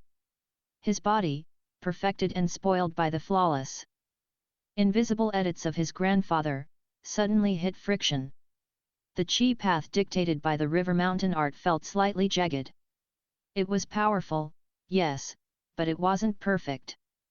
It felt like forcing a square peg into a slightly rounded hole. His flawless foundation was actually rejecting the slight impurities of the earth-tier technique. Exhausted and frustrated, Surya closed the book, deciding to sleep and try again at dawn. Chapter 44, The Midnight Edits. Hundreds of miles away, in the quiet suburbs of Sector 4, Rudra was watering Mira's marigolds under the moonlight. System alert, Descendant Surya has acquired an Earth-tier manual, River Mountain Meridian Art. Detecting flaws in the manual. 412 inefficiencies found. Reward generated, the flawless Heaven-tier primordial River Mountain Art. Rudra paused, the watering can hovering perfectly still. The system flooded his brain with the perfect version of the technique. It was a manual fit for a young emperor, completely devoid of bottlenecks. The boy needs his study materials, Rudra chuckled softly. He placed the watering can down. He didn't take a tram. He didn't use a vehicle. Rudra stepped forward, and his low Grandmaster aura seamlessly integrated with the magnetic fields of the earth. Space seemed to fold around him. In a single, casual stride, he crossed 50 miles. Another stride, another 50 miles. To the mortal eye, he was a ghost blurring through the night. In less than 10 minutes, Rudra stood on the misty peaks of the Vidyapith. The Grandmaster's defensive arrays washed over him, completely failing to register the presence of a cultivator whose understanding of natural laws far exceeded the arrays. Creator. Rudra slipped into Surya's villa. He looked affectionately at his sleeping grandson. He picked up the leather-bound manual, pulled out a pen, and went to work. He crossed out entire paragraphs, redrawing the chi diagrams with impossible geometric perfection. Before leaving, Rudra pulled a small, wax paper-wrapped bundle from his pocket. A fresh, sweet laddu Meera had made that evening and placed it perfectly on top of the newly edited book. Chapter 45, The Venom's Paranoia. While the Vidyapith slept in peace, the deep jungles of the south were awake with panic. Hidden in a subterranean cavern was the headquarters of the Venom sect. The sect leader, a horrifyingly scarred man at the half-step Grandmaster realm, sat on a throne of bone. He was staring at a shattered soulgate on the table before him. Explain, the sect leader hissed, the ambient temperature in the cavern dropping below freezing. The handler, trembling violently, bowed his head to the dirt. My lord, the two-peak meridian opening. Shadows we sent to Sector 4. Their soulgates shattered simultaneously. There was no distress signal. No sounds of combat. They simply ceased to exist. The sect leader's eyes narrowed. To kill two peak meridian opening experts instantly and silently required a terrifying disparity in power. The Silvercrest Patriarch mentioned a hidden expert, the sect leader murmured, drumming his fingers. I assumed it was a rogue meridian expert. But this reeks of a Grandmaster's martial domain. Only a Grandmaster can crush two experts with mere pressure. The handler shivered. Should we retaliate, my lord? Fool! The sect leader roared, backhanding the air. A wave of force sent the handler crashing into the cavern wall. You do not provoke a Grandmaster. Cut all ties with the Silvercrest family. Erase all records of our contract. If that monster traces the shadows back to us, he could level this entire mountain. Chapter 46, The Taste of Home. The morning sun filtered through the paper screens of Surya's villa. He woke up, stretching his dense muscles, and immediately looked toward his desk. He froze. Sitting on top of his manual was a sweet laddu wrapped in familiar wax paper. Surya's heart hammered in his chest. He rushed to the desk, looking around wildly. He recognized that wax paper. It was the exact brand his mother bought from the corner store in Sector 4. And the manual beneath it, the pages were filled with elegant, familiar handwriting. The river does not fight the mountain, it wears it down through patience. Do not force the chi through the heart meridian. Let it pool in the lungs first. Surya sat down heavily, tears pricking the corners of his eyes. He wasn't alone. His hidden guardian wasn't just some random wandering elder taking pity on him. It was someone intimately connected to his family. Someone watching over them. He took a bite of the sweet laddu, tasting the familiar warmth of home. Then, with renewed, burning determination, he sat in a lotus position and began to cultivate the edited primordial river mountain art. This time, there was no friction. The chi flowed like liquid gold, perfectly synchronizing with his heavy, blood-refining physique. Chapter 47, The Jealous Heirs. A week passed in the inner court. The resources here were staggering. Surya had access to spirit chambers, rooms built over natural chi vents in the mountain. But his rapid ascension had not gone unnoticed. The inner court was ruled by a hierarchy of noble clans. To them, a commoner skipping the trials and receiving the Grand Master's token was an unforgivable insult. One afternoon, as Surya walked out of the spirit chamber, his path was blocked by three youths. They wore the golden trim of the inner court elite. The leader was an aristocrat named Aryan, currently at the late blood refining realm. Surya, isn't it? Aryan smiled, though his eyes were cold and reptilian. You've been hiding in the spirit chambers all week. As your seniors, we feel it's our duty to help the Grand Master's chosen one test his physical limits. I am not interested in sparring, Surya said calmly, trying to step around them. Oh, it's not a spar, Aryan chuckled, stepping into his path. It's an endurance test. We are heading to the Gravity Pagoda.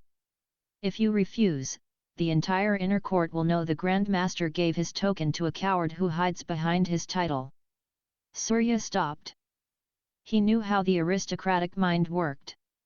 If he backed down now, they would hound him endlessly, disrupting his cultivation. Fine, Surya said, his voice flat. Lead the way. Chapter 48, The Gravity Pagoda. The Gravity Pagoda was a massive, five-story iron structure designed to compress the body and force the blood to refine faster. The higher the floor, the deadlier the pressure. Aryan led Surya straight to the third floor, a level typically reserved for peak blood refining experts. The moment the heavy iron doors sealed behind them, the array activated. Boom! The gravity here was 10 times that of the mortal world. The air itself felt like a solid block of lead. Aryan and his two lackeys immediately dropped into deep stances, their faces flushing red as they frantically cycled their chi to keep their organs from rupturing. They had taken expensive gravity-resisting pills before entering, yet they were still sweating bullets. Aryan looked over, expecting to see the commoner crushed against the floor, begging for mercy. Instead, Aryan's jaw dropped. Surya was standing perfectly upright. His low blood refining physique, forged under the roaring dragon waterfall and perfected by a heaven-tier manual, was fundamentally superior to their pill-stuffed bodies. Surya didn't look strained. He looked completely at peace. He slowly walked to the center of the room, sat down in a flawless lotus position, and closed his eyes to meditate. How? Aryan choked out, the gravity pressing on his chest like an anvil. He's only low blood refining. For 2 hours, Surya meditated, utilizing the immense pressure to forcefully compress his blood even further. Aryan and his lackeys, too proud to leave before the commoner, were forced to endure it. By the end of the second hour, all three nobles collapsed, foaming at the mouth, completely defeated by their own trap. Chapter 49, The Patriarch's Despair. While Surya was breaking aristocratic egos, the Silvercrest Patriarch was breaking under sheer terror. Having lost contact with the Venom sect, the Patriarch realized his invisible enemy had likely annihilated the assassins. Paranoia consumed him. He liquidated millions in company assets, packed a briefcase of bearer bonds, and fled to his private airstrip on the outskirts of Sector 4. The jet engines were whining, preparing for takeoff to a non-extradition country. The Patriarch sprinted across the tarmac, clutching his briefcase. But as he neared the stairs of his private jet, the whining of the engines suddenly stopped. The Patriarch froze. He looked up. The massive, spinning turbine blades of the jet engine were perfectly still. The wind had stopped. The ambient noise of the city had vanished. It was as if the world had been put on pause. Standing at the base of the plane's stairs, hands clasped behind his back, was Rudra. Going somewhere, Julian's father? Rudra asked. His voice wasn't loud, but it echoed inside the patriarch's skull like a tolling bell. You! The patriarch fell to his knees, dropping the briefcase. The Grand Master aura radiating from the old man wasn't crushing him. Physically, it was crushing his mind, eroding his sanity. You tried to take my son's livelihood, Rudra said softly, walking slowly toward the trembling billionaire. You sent assassins to cripple my grandson. You hired the Venom sect to invade my home. Please! The patriarch screamed, tears streaming down his face. Take the money. Take the company. Spare my life. I do not want your money, Rudra said, stopping right in front of the man. He placed a single, glowing finger against the patriarch's forehead. But I will take your martial foundation. And your memories of my bloodline. A burst of localized, precise chi shot into the patriarch's brain. In an instant, the man's cultivation was permanently shattered. His memories of the past 6 months of Vivaan, Surya, and the hidden expert were surgically erased. Rudra turned and walked away, disappearing into the night, leaving a babbling, mortal amnesiac sitting on the tarmac. Chapter 50, The Mid-Blood Refining Breakthrough. Back in the Gravity Pagoda, Surya opened his eyes. The terrifying pressure of the third floor had pushed his low blood refining physique to its absolute limit. The primordial river mountain art circulated the dense chi through his body with mechanical perfection. He felt the heavy, viscous blood within his veins thicken even further, crystallizing into a fluid that held the density of liquid iron. A profound, echoing resonance rang out from his bones. The air around Surya snapped, a visible shockwave of pure physical force radiating outward, blowing the unconscious bodies of the nobles against the iron walls. He had broken through. He was now at the mid-blood refining realm. Surya stood up. He felt a sense of boundless, unyielding strength. If he punched the Kalan from the outer court tournament right now, he wouldn't just break the boy's halberd, he would shatter it into dust. Hundreds of miles away, walking down a quiet suburban street, Rudra smiled as the familiar chime echoed in his mind. Ding! Descendant Surya has reached the mid-blood refining realm. Upgrading host to mid-Grand Master realm. Rudra exhaled. The streetlights around him flickered and dimmed for a moment as the world struggled to contain the terrifying influx of power now housed within the old man's body. Keep climbing, Surya, Rudra thought, looking up at the stars. The sky is vast, and we have only just begun to touch it. Chapter 51, The Weightless World. The heavy iron doors of the Gravity Pagoda ground open, groaning against the stone floor. Surya stepped out into the crisp mountain air. The first thing he noticed was the profound sense of weightlessness. After enduring the crushing pressure of the third floor and breaking through to the mid-blood refining realm, the normal atmospheric gravity of the Vidyapith felt like walking on the moon. He took a step, and to his surprise, his foot landed completely silently. His muscles had become so incredibly dense and his chi control so perfect that he unconsciously absorbed the impact of his own footfalls. His cheap grey uniform, damp with sweat, felt as flimsy as tissue paper against his newly hardened flesh. Behind him, the groans of the 3 unconscious nobles echoed from the dark room. Instructor Harish, who had been patrolling the pagoda grounds, rushed forward. His eyes darted from the pristine, completely unharmed Surya to the 3 aristocratic youths collapsed on the floor, bleeding from their noses. Did they attack you? Harish demanded, his hand resting on the hilt of his wooden practice sword. No, Instructor, Surya replied, his voice calm, carrying a new, deep resonance. They invited me to an endurance test. It seems they forgot to monitor their own limits. Harish stared at the commoner. He could sense the terrifying, suppressed vitality radiating from Surya's pores. The boy smelled faintly of ozone and raw iron, the unmistakable scent of a fresh blood refining breakthrough. He broke through under the pressure of the third floor, Harish realized, a cold sweat breaking out on his neck. While the nobles crumbled, he used their trap as an anvil. Go back to your villa, Surya, Harish sighed, rubbing his temples. I will have these fools sent to the medical pavilion. And congratulations on your breakthrough. Surya bowed respectfully and walked away, his silent footsteps leaving Harish staring after him in awe. Chapter 52, A quiet morning in Sector 4. The morning sun cast long, golden shadows across the neatly trimmed lawn of Vivon's suburban home.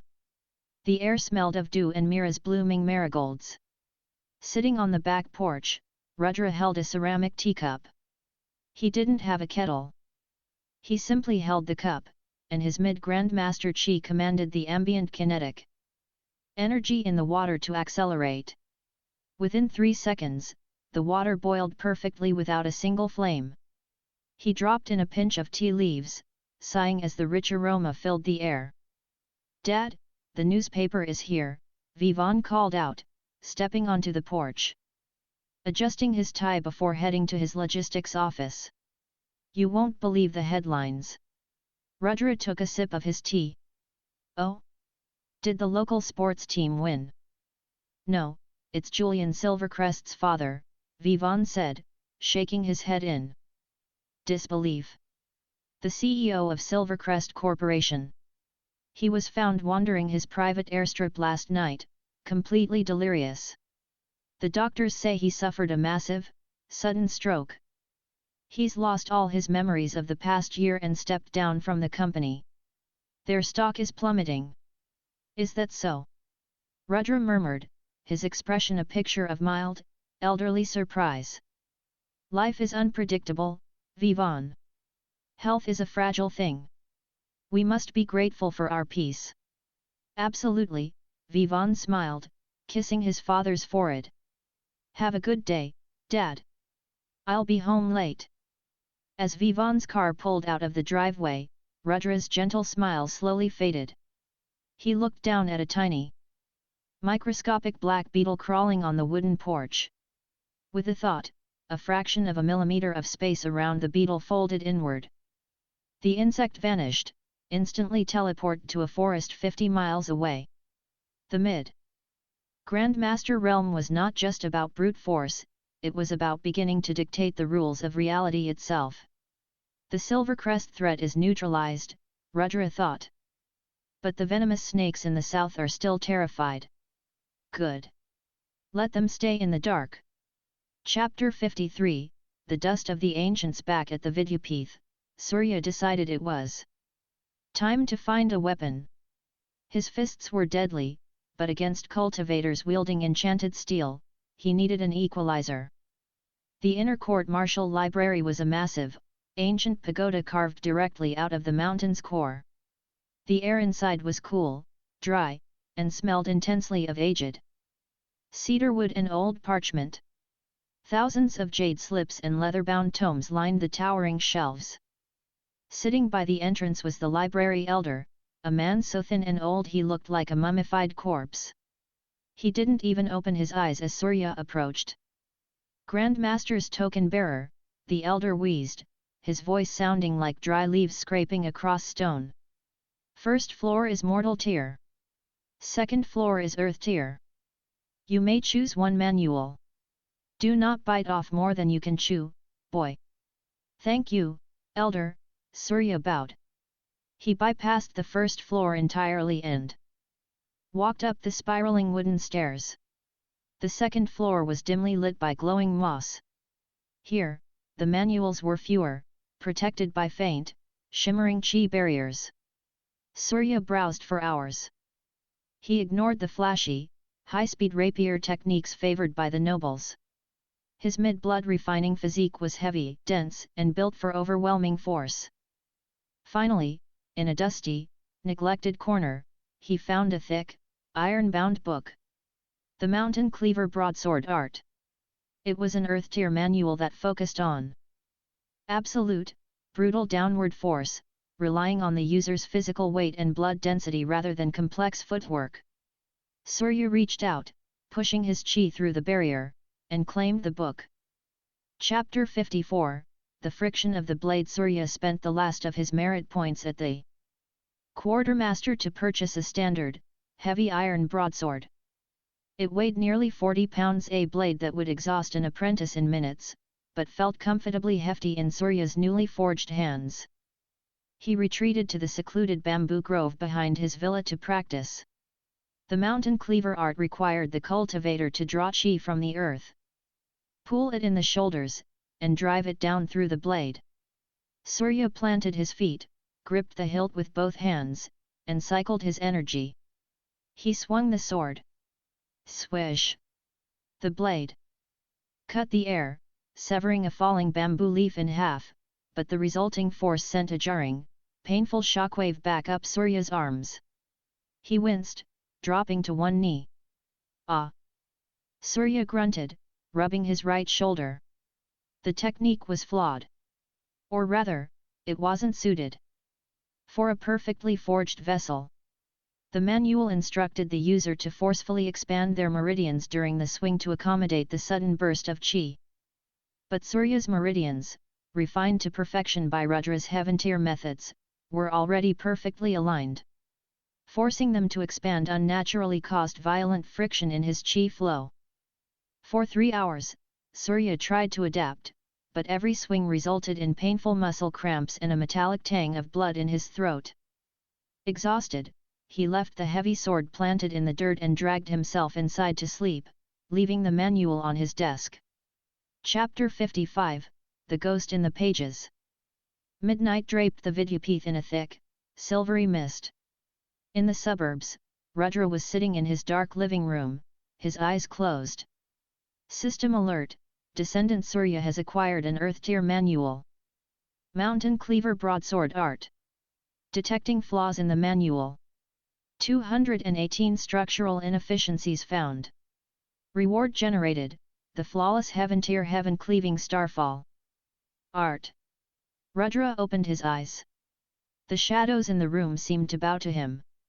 He stepped forward. This time, he didn't just walk fast.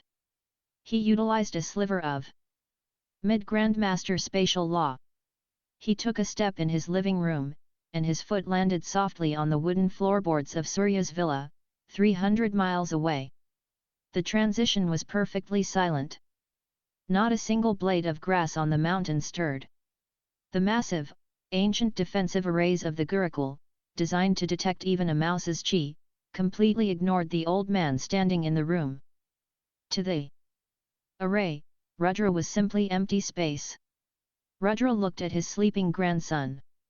He saw the faint bruising on Surya's shoulders from the flawed sword swings. A flicker of cold anger toward the creators of such primitive manuals crossed the Grandmaster's eyes. He walked to the desk, pulled out his pen, and opened the Mountain Cleaver manual. Rudra's pen moved with terrifying elegance.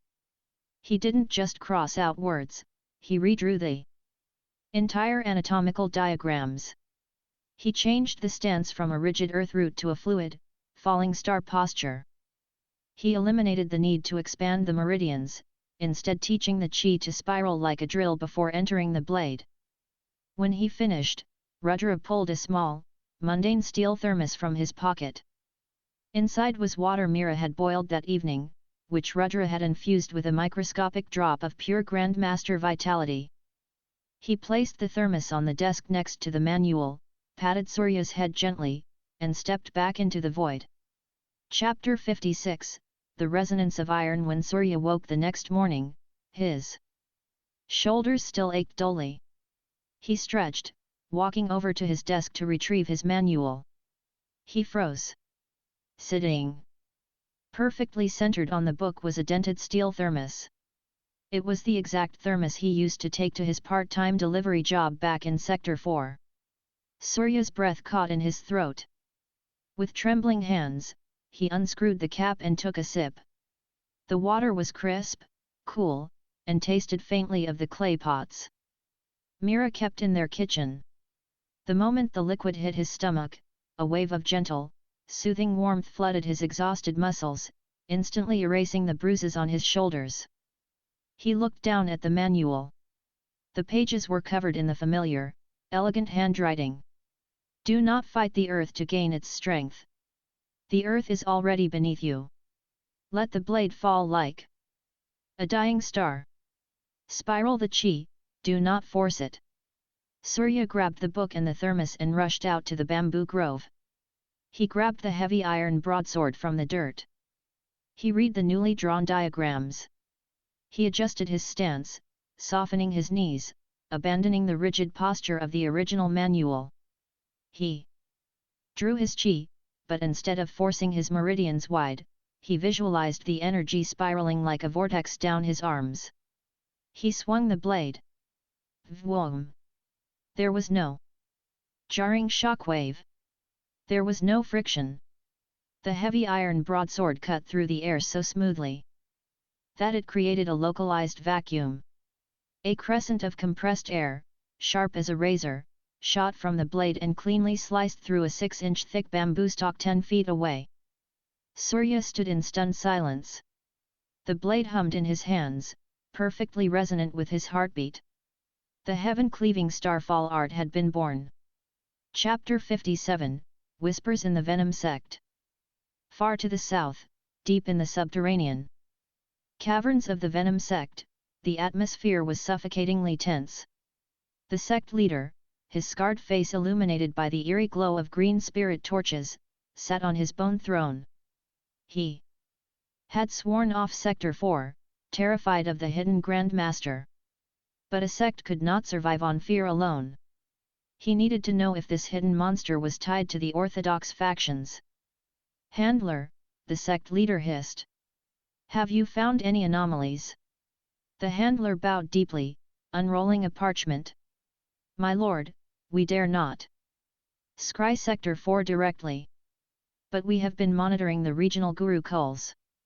There is a strange rumor emerging from the Vidyapith of the Eastern Ghats. Speak. A commoner. Boy. An outer disciple who achieved the blood-refining realm with impossible speed. He defeated a mid-blood refining noble with a single, basic punch and was granted the Grand Master's token. His name is Surya. He is from Sector 4. The sect leader's eyes widened, the green flames around the room flickering wildly. A flawless vessel, the sect leader murmured, piecing the puzzle together. A Grand Master is not just protecting that family. He is forging an heir. If that boy grows, he will inherit the monster's power. Should we strike the boy at the Gurukul? The handler asked nervously. Idiot! The Vidyapith is protected by Vashistha. The sect leader snarled. But Vashistha cannot protect the boy when he leaves the mountain. Send an initiate. A faceless disciple. Have them enroll in the Vidyapitha's outer court. Do not attack. Just watch the boy. Find his weakness. Chapter 58, The Mission Board at the Vidyapith, the cost of living in. The inner court was high. The spirit chambers and high-tier beast meat in the dining halls required merit points. With his initial stipend running low, Surya had to earn his keep. He walked into the mission hall, a grand, bustling building filled with the scent of melting wax and dried ink. Dozens of inner court disciples clustered around a massive wooden board covered in parchment scrolls. The bureaucracy of the martial world was mundane but efficient. Minor elders sat behind long wooden desks, stamping scrolls with wax seals, calculating merit points for returned beast cores and rare herbs. Surya bypassed the high-tier assassination and escort missions. He needed a mission that would allow him to test his newly edited Starfall art on a living target without drawing too much attention. He pulled a dusty scroll from the lower corner of the board. Target, Ironhide Boar. Location, the mist valleys below the Vidyapith. Cultivation level, low to mid-blood refining beast. Reward, 150 merit points for the intact hide and beast core. It was a standard hunting mission, usually taken by groups of 3 low-blood refining disciples due to the boar's incredibly thick armor. Surya rolled up the scroll, took it to the clerk, and received a wax stamp of approval. He strapped the heavy iron broadsword to his back and headed toward the winding trails that led down into the mist. Chapter 59, Descent into the Mist. The mist valleys were a primordial jungle, nestled at the base of the eastern Ghats. The sunlight barely pierced the thick canopy, casting the forest floor in perpetual twilight. The air was damp, smelling of rotting leaves and wild musk. Surya moved silently. His mid-blood refining body allowed him to control his breathing perfectly, blending his thermal signature with the ambient temperature of the jungle. He didn't use chi to search, he used his senses. He noticed the minor details the nobles often missed. A snapped fern stalk oozing fresh sap. The faint indentations of split hooves in the damp mud. A patch of rough bark rubbed smooth on a massive oak tree. He tracked the beast for 2 hours, moving deeper into the valley. Suddenly, the smell of musk grew overpowering. Surya ducked behind a moss-covered boulder. In a clearing ahead, uprooting spiritual tubers with its massive tusks, was the iron-hide boar. It was the size of a small van. Its skin was covered in thick, hardened plates of calcified mud and dense muscle, giving it a dull, metallic sheen. It radiated the savage, chaotic chi of a mid-blood refining beast. Surya drew his heavy broadsword. He didn't feel fear. He felt the familiar, comforting rhythm of his grandfather's teachings echoing in his mind. He stepped out from behind the boulder. Chapter 60, The Grand Master's Gaze. The boar's small, red eyes snapped toward Surya. It let out a deafening squeal that shook the leaves from the trees, kicking up dirt as it charged.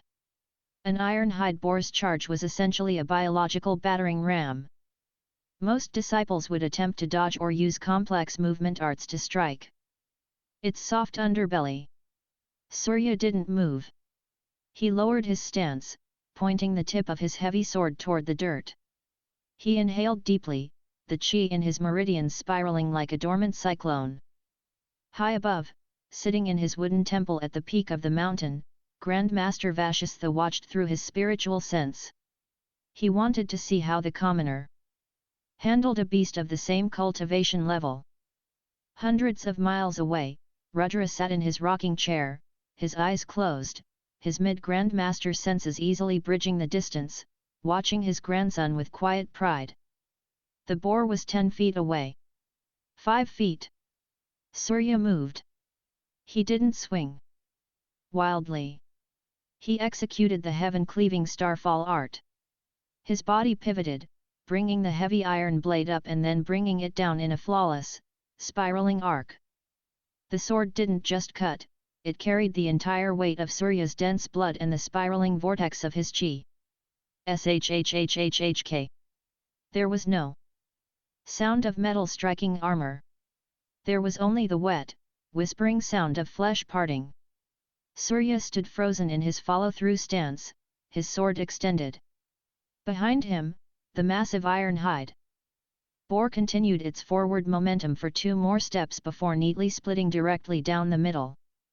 The 2 halves of the massive beast collapsed onto the damp soil, the cut so perfectly smooth that the beast's core rolled out onto the grass, completely intact. At the peak of the mountain, Vashistha's eyes shot open.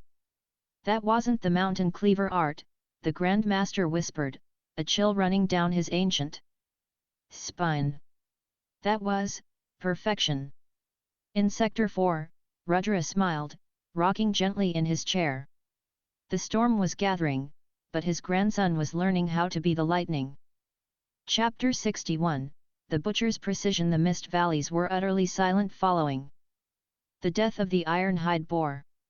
The sheer, overwhelming dominance of Surya's strike had sent a primal warning to the lesser beasts lurking in the shadows. Surya stood over the bisected carcass, the heavy iron broadsword resting on his shoulder.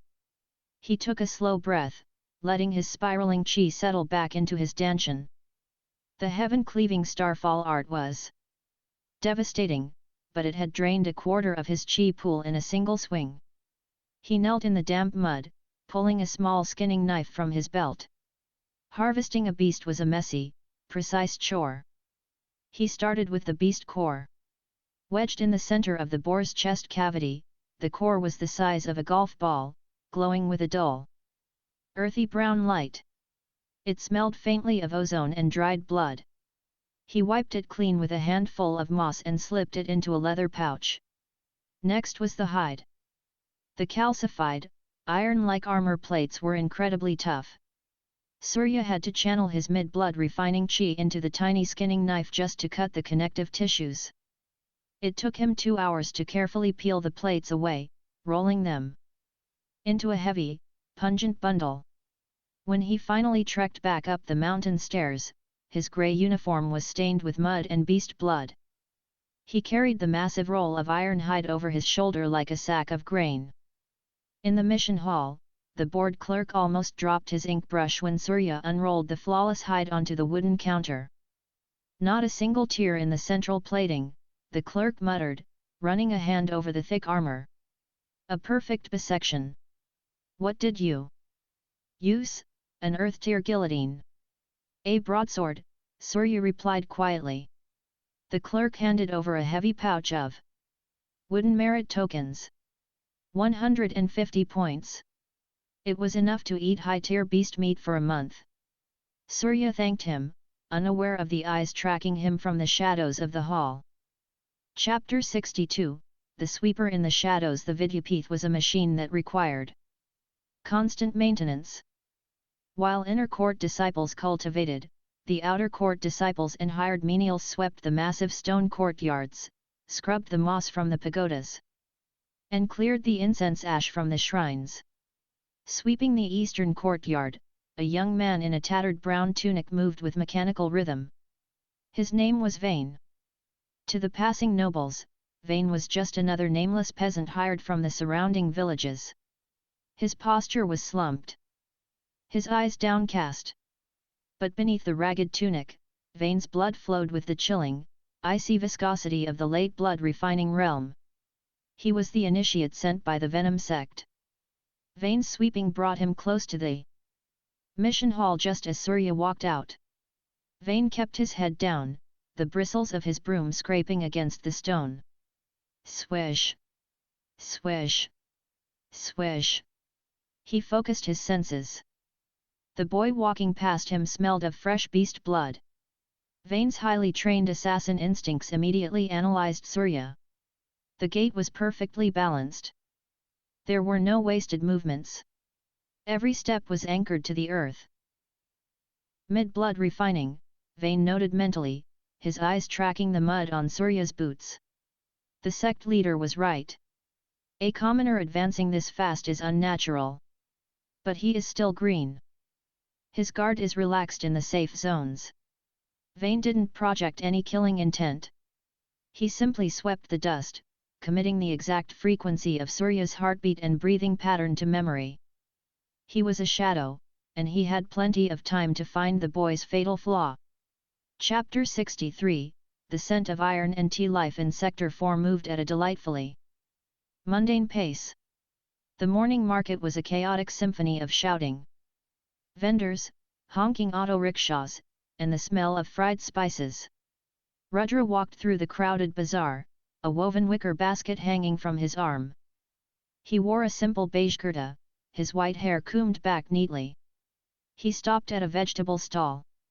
The vendor, a stout woman wiping sweat from her brow, smiled. "Ah, Rudraji! You're early today. The eggplants are fresh, just brought in from the southern farms." "I will take half a kilo, Sunita," Rudra smiled warmly, inspecting the purple vegetables. "My daughter-in-law wants to make pakaras this evening." To the casual observer, he was a frail, loving grandfather picking out vegetables. But beneath the surface, Rudra's reality was entirely different. His mid-grandmaster aura was drawn inward so tightly that it formed a microscopic second skin. If a speeding truck were to hit him right now, the truck would crumple into an accordion while Rudra wouldn't even spill a drop of his tea. As Sunita weighed the eggplants on a rusted iron scale, Rudra's eyes drifted toward a dark alleyway across the street. His sweeping grandmaster senses, which passively covered the entire city, caught a flicker of hostile chi. Two rival street gangs were drawing switchblades over a territory dispute. Rudra paid Sunita, handing her a few crumpled notes. He didn't look at the alley. He simply blinked. 50 yards away, a localized, invisible spike of atmospheric pressure slammed down on the alley. The switchblades in the gang members' hands instantly snapped in half, the metal shattering into harmless fragments. The thugs fell to their knees, their inner ears suddenly overwhelmed by acute vertigo. "Keep the change, Sunita," Rudra said kindly, turning to walk home, leaving the terrified, disoriented gang members scrambling away from the haunted alley. Chapter 64, A Summons to the Peak. Back at the Vidyapith, Surya was soaking in a hot wooden tub in his villa, trying to scrub the dried mud from his hair, when a sharp rap came at his door. He quickly dried off and dressed. Standing outside was Instructor Harish, his face pale and serious. "The Grand Master summons you to the High Pavilion immediately," Harish said, his voice tight. Surya's heart skipped a beat. Had he done something wrong? He followed Harish across the mist bridge, his heavy boots clacking softly against the condensed air. When he entered the simple wooden temple, Grand Master Vashistha was not sitting on his mat. He was standing by the open window, looking down at the mist valleys. On a small table nearby lay the heavily edited Mountain Cleaver Broadsword Art Manual. "Surya," Vashistha rumbled, not turning around. "My spiritual sense watches the mountain. I saw you strike the iron-hide boar." Surya bowed. "It was a messy hunt, Grand Master. I am still learning." "Messy?" Vashistha turned, his ancient eyes locking onto Surya with terrifying intensity. "That strike was structurally flawless. It defied the fundamental limits of an Earth-tier technique. I sent a disciple to your room to retrieve your manual." Vashistha pointed a trembling finger at the book. "Who redrew these diagrams?" Surya looked at the manual, his throat dry. He knew he couldn't lie to a Grand Master. I do not know, Elder," Surya said honestly. "I woke up, and it was there. Just like my apprentice manual back in the city." Chapter 65, The Guardian's Alibi. Vashistha frowned, the spiritual pressure in the room unconsciously increasing, making the wooden beams creak. "You do not know? A cultivator of supreme skill alters an Earth-tier manual into a Heaven-tier masterpiece, and you do not know who they are." Vashistha picked up the book, flipping to the page where Rudra had drawn the spiraling chi vortex. "Did they breach the villa? Did you not sense their chi?" "No, Elder," Surya swallowed hard. "I sensed nothing. But, they left something else." "What?" Vashistha demanded. "A token? A threatening letter?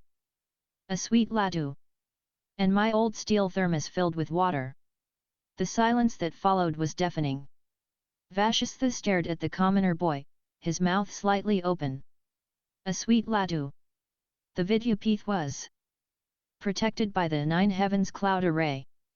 It was a defensive formation created by the founding ancestors. It could detect a mosquito crossing the wards. It could withstand a direct siege from an army of meridian opening experts. And someone had bypassed it completely, without triggering a single alarm, walking into the heavily guarded inner court, just to edit a book and drop off a homemade dessert. Vashistha slowly sat down on his straw mat, the color draining from his face. The implications were horrifying. Only a cultivator whose understanding of world laws completely eclipsed the mountain's arrays could do this. A Grand Master, Vashistha realized, his heart hammering. There is another Grand Master in this world. And he is treating my most secure fortress like a public park. Elder?" Surya asked, worried by the old man's silence. Vashistha rubbed his face, letting out a long, exhausted sigh. "Go back to your training, Surya. And If this ghost brings you any more sweets, do be sure to thank him. Chapter 66, The Inner Court. Marketplace. Relieved to be dismissed, Surya headed toward the inner court marketplace. It was a bustling courtyard lined with stone stalls, where disciples traded herbs, beast parts, and forged weapons. The air was thick with the smell of roasting meat and the rhythmic clink-clank of blacksmiths' hammers. Surya needed a better weapon. The standard iron broadsword he had bought was already showing micro-fractures from the sheer force of his starfall strike. He bypassed the lavish stalls owned by the aristocratic factions, recognizing their inflated prices. Instead, he stopped at a small, soot-stained tent near the edge of the market. Inside, a burly, heavily scarred disciple was striking a piece of red-hot steel on an anvil. He wore a leather apron over his bare, heavily muscled chest. Looking to buy or sell, the blacksmith grunted, not looking up from his work. Name's Tarun. If you want pretty engravings to impress the girls, go to the Jade Pavilion stalls. If you want something that cuts bone, you're in the right place. I need a custom broadsword, Surya said, placing his heavy bundle onto the dusty wooden counter. He unrolled it, revealing the perfect iron-hide boar armor. He then placed the glowing beast core next to it. Tarun stopped hammering. He lowered his tongs, staring at the flawless hide. He reached out, running a calloused, soot-stained thumb over the calcified plates. Perfect bisection, Tarun muttered, looking up at Surya with newfound respect. No wasted material. You want me to forge this hide into the steel? Yes, Surya said. And I want it heavy. Heavier than anything you've ever made. Chapter 67, Forging the Black Steel. Tarun grinned, showing a row of white teeth against his soot-stained face. I like you. Come back at midnight. The forge needs to be perfectly dark to read the heat of the beast core. When Surya returned that night, the marketplace was empty. Tarun's tent was illuminated only by the angry, roaring orange glow of the forge. Watch closely, Tarun said, his face slick with sweat. He was a peak blood refining cultivator, and he used his chi not to fight, but to fuel the flames. Tarun placed layers of high-carbon steel onto the anvil, folding them together. Then, he took the iron hide plates and ground them into a coarse powder. Using a chi-infused mortar, he sprinkled the calcified beast armor dust over the white-hot steel, folding it in again and again. The heat was suffocating. Surya stood back, watching the master at work. Finally, Tarun took the earthy brown beast core. He didn't smash it. He placed it in a crucible, melting it down into a glowing, viscous liquid. He quenched the freshly shaped, massive broadsword directly into the liquid core. HSSSSSSSS. A massive cloud of foul-smelling steam erupted in the tent. The blade screamed, absorbing the primal earth chi of the boar. When the steam cleared, Tarun pulled the blade out. It was a terrifying weapon. It didn't shine. The metal was a matte, abyssal black, completely absorbing the light. It was over 5 feet long, nearly a foot wide at the tip, and looked thick enough to be a boat oar. The iron bore cleaver, Tarun panted, dropping it onto the stone table. The table cracked under the sheer weight. 80 pounds of compressed black steel. That will be 100 merit points. Surya paid him, gripping the hilt wrapped in cured leather. He lifted it. It was heavy, brutal, and perfect. Chapter 68, The Spy's first move. The next day, Surya carried the massive black sword strapped to his back, wrapped in coarse linen. It drew stares from the nobles, who scoffed at the unrefined, barbaric size of the weapon. At noon, the dining pavilion was packed. Disciples sat at long wooden tables, eating bowls of spirit rice and roasted beast meat. Vane, the Venom sect spy disguised in his menial tunic, was clearing dirty bowls from a nearby table. He saw Surya walking down the aisle, carrying a tray of food. Now, Vayne thought. He needed to test the density of Surya's chi to report back to the sect leader. Vayne expertly altered his trajectory, making it look as though he had slipped on a patch of spilled broth. He stumbled forward, bracing himself, intentionally bumping his shoulder directly into Surya's chest. As he made contact, Vayne secretly flared a concentrated spike of his late blood refining chi, aiming to jolt Surya's meridians and gauge his reaction. But the moment Vayne's shoulder hit Surya, it felt as though he had run full speed into a moving mountain. Surya's flawless, highly compressed mid-blood refining chi reacted instinctively to the foreign energy. It didn't just block Vayne's spike, it violently rebounded it. Vayne's eyes went wide beneath his mop of hair. He bit his tongue to stop from crying out as the rebound forcefully shoved his own chi back down his arm, numbing his fingers instantly. He bounced off Surya and crashed into the wooden table, sending dirty bowls clattering to the floor. "Ah! My apologies, young master." Vayne immediately groveled, dropping to his knees and frantically sweeping up the broken bowls, perfectly playing the terrified servant. Surya didn't spill his tray.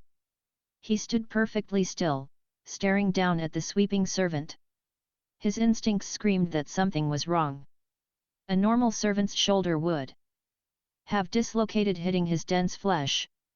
"Be careful," Surya said evenly, walking away. Vayne kept his head down, his heart racing.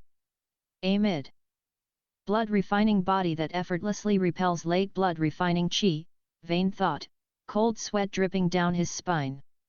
The sect leader must be informed tonight. Chapter 69, The Midnight Warning. Late that night, Vayne crept out to the precipice of the ash quarters.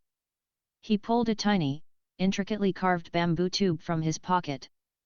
Inside was a spirit moth, a delicate insect bred specifically for long-distance, encrypted communication. He wrote a tiny, coded message on a slip of rice paper. "Target's vessel is flawless. Outperforms late blood refining. Requesting permission to use neurotoxin to cripple."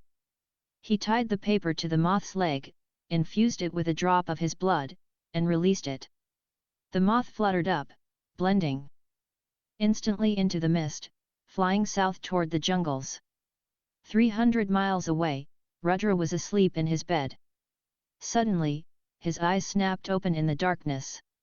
His Grandmaster aura, which covered the entire eastern seaboard like an invisible spider web, felt a microscopic pluck on one of its strands.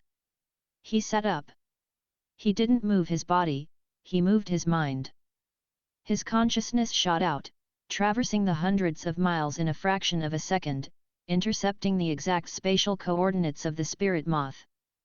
Flying through the night sky. Rudra's consciousness hovered around the moth. He read the coded message through sheer spiritual pressure. Neurotoxin, Rudra thought, a terrifying, glacial anger freezing the air in his bedroom. The venom sect still breathes. He didn't kill the moth. That would alert the spies. Instead, using his absolute mastery over minor details, Rudra used his intent to microscopically alter the ink on the rice paper. He changed the message to read, "Target is mediocre. Stuck at low blood refining. Awaiting further observation. No action required." Rudra let the moth continue its journey south, smiling coldly in the dark. Chapter 70, Cultivating the Void. Ignorant of the shadow war being fought over his head, Surya stood in the moonlit bamboo grove behind his villa. He unwrapped the iron bore cleaver. The black steel seemed to swallow the moonlight. He planted his feet and began to cycle the heaven-cleaving starfall art. He wanted to push toward the late blood refining realm. The key to this stage was not just compressing the blood, but infusing it with the intent of the weapon. The blood had to become as sharp as the sword. Surya began to swing. He didn't use targets. He simply swung the massive 80-pound blade at the empty air. Vwoom! Vwoom! Each swing was incredibly slow, agonizingly precise. He visualized the heavy black steel becoming an extension of his arm. He felt the pure, primal earth chi from the beast core seeping into his palms, traveling up his forearms, and merging with his thick, crimson blood. Hours passed. The sweat on his skin steamed in the cool night air. His muscles burned, screaming for rest, but the flawlessly edited manual forced the chi to soothe the micro-tears instantly, allowing him to endure an impossible workload.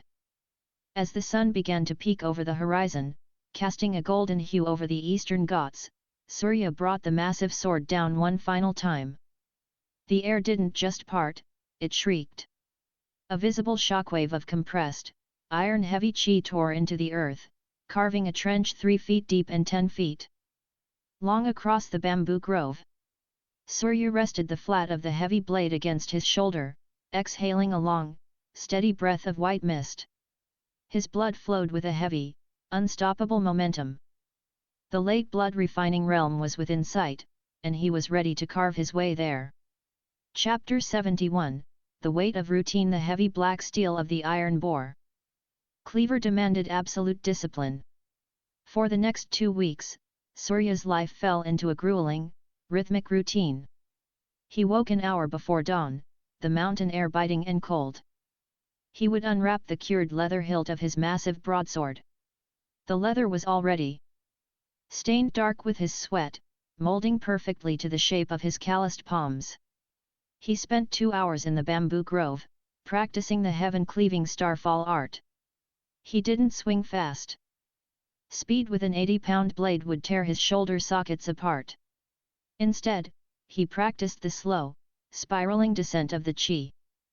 Letting gravity and his incredibly dense mid-blood refining muscles do the work. Each swing ended with the blade stopping precisely 1 millimeter above the dew-covered grass, requiring terrifying muscular control. In the ash quarters, Vane the sweeper was losing his mind. He had received the return message via spirit moth from the Venom sect leader. The parchment, stamped with the sect's official seal, read, "Target is mediocre. Awaiting further observation. No action required." Vane stared at the tiny rice paper, gripping his broom handle until the wood splintered. Mediocre? He had literally rebounded off the boy's chest like a fly hitting a stone wall. How could the sect leader call that mediocre? Did his initial message get corrupted in transit? Vane watched from the shadows as Surya walked toward the dining hall, his massive black sword strapped to his back. The assassin's pride, honed through years of bloody trials in the southern jungles, flared hotly. He decided he would not stand down. He would expose the boy's true strength, even if he had to bleed him to do it. Chapter 72, The Fragrance of Sandalwood. At mid-morning, Surya attended an inner court lecture in the Pavilion of Flowing Water. The room was built over a natural hot spring, filling the air with warm steam and the rich, calming scent of burning sandalwood. The instructor today was Elder Lin, a master of weapon intent. He was a slender man holding a plain bamboo stick. "The weapon is not a tool, it is a bridge," Elder Lin explained, his voice projecting effortlessly through the steam. He dropped a single, wet leaf from his hand. As it fell, he swung the bamboo stick. There was no sound.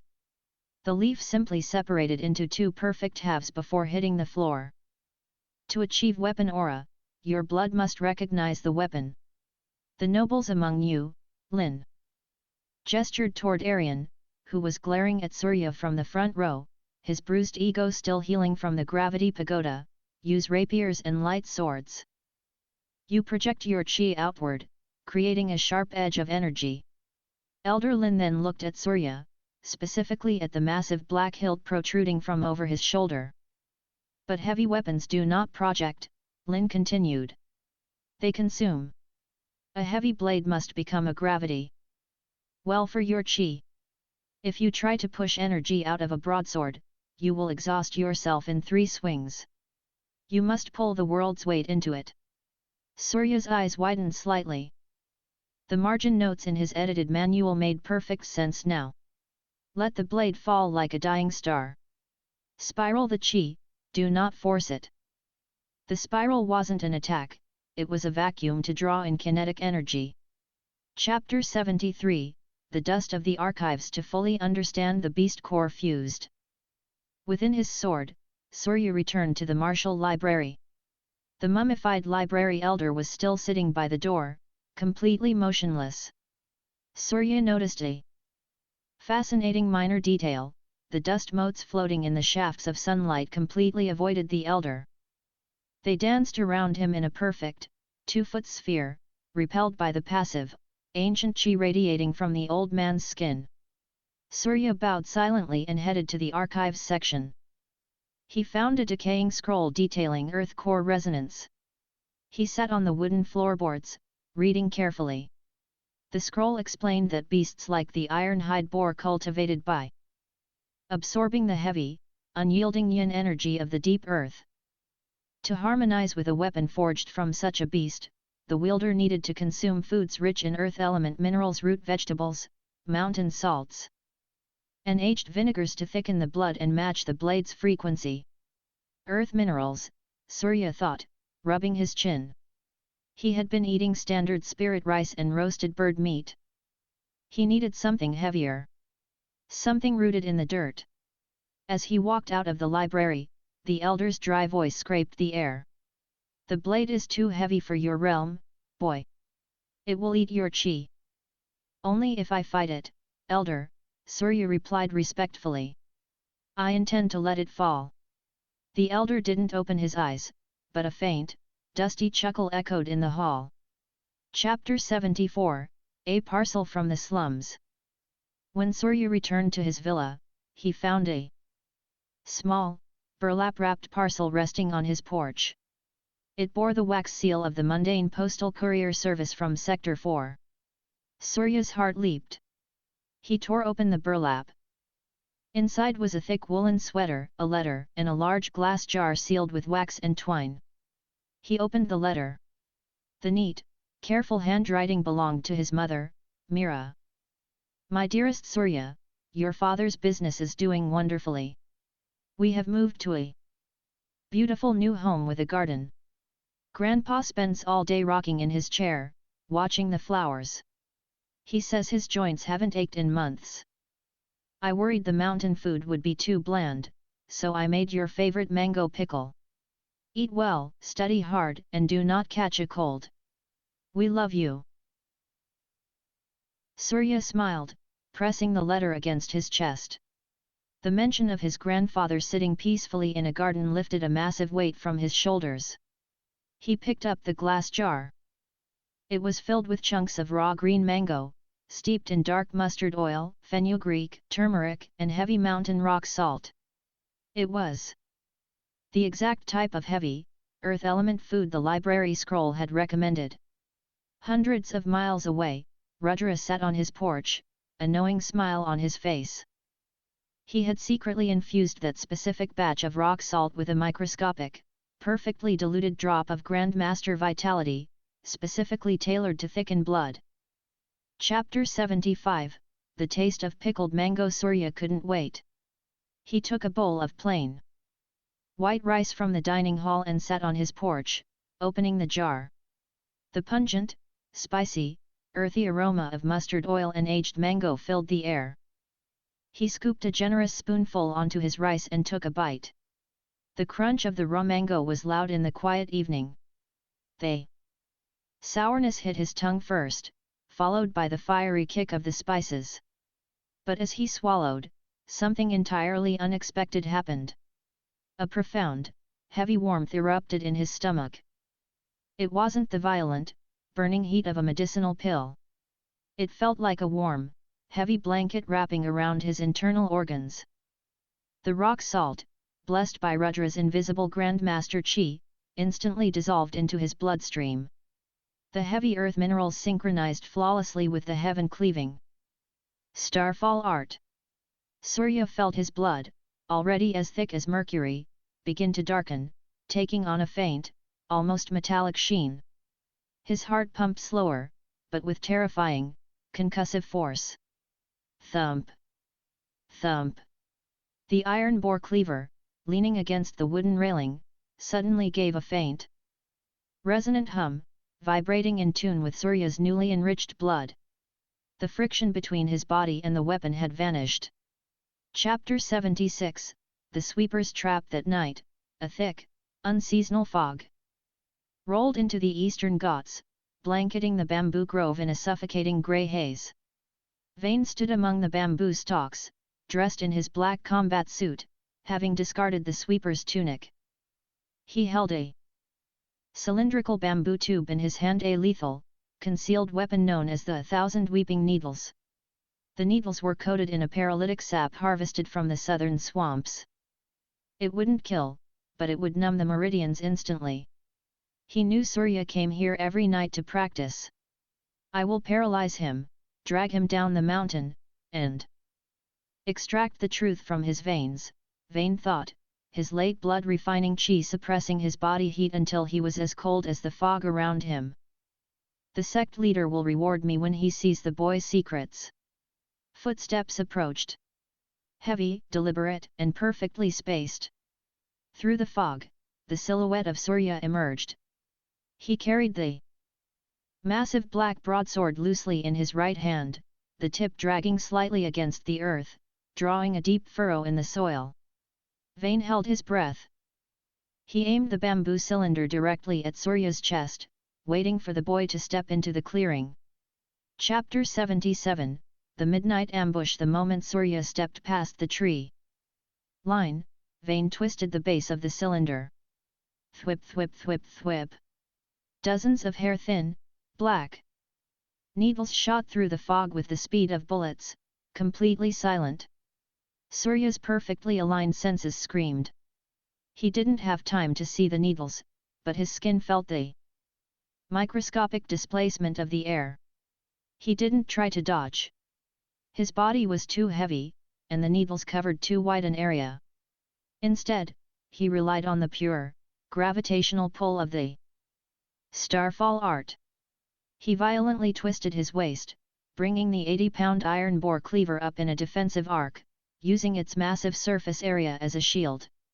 Ping! Ping! Ping! The needles struck the black steel, sparking faintly before dropping to the dirt. But Vane was a professional. He had aimed a second volley slightly lower.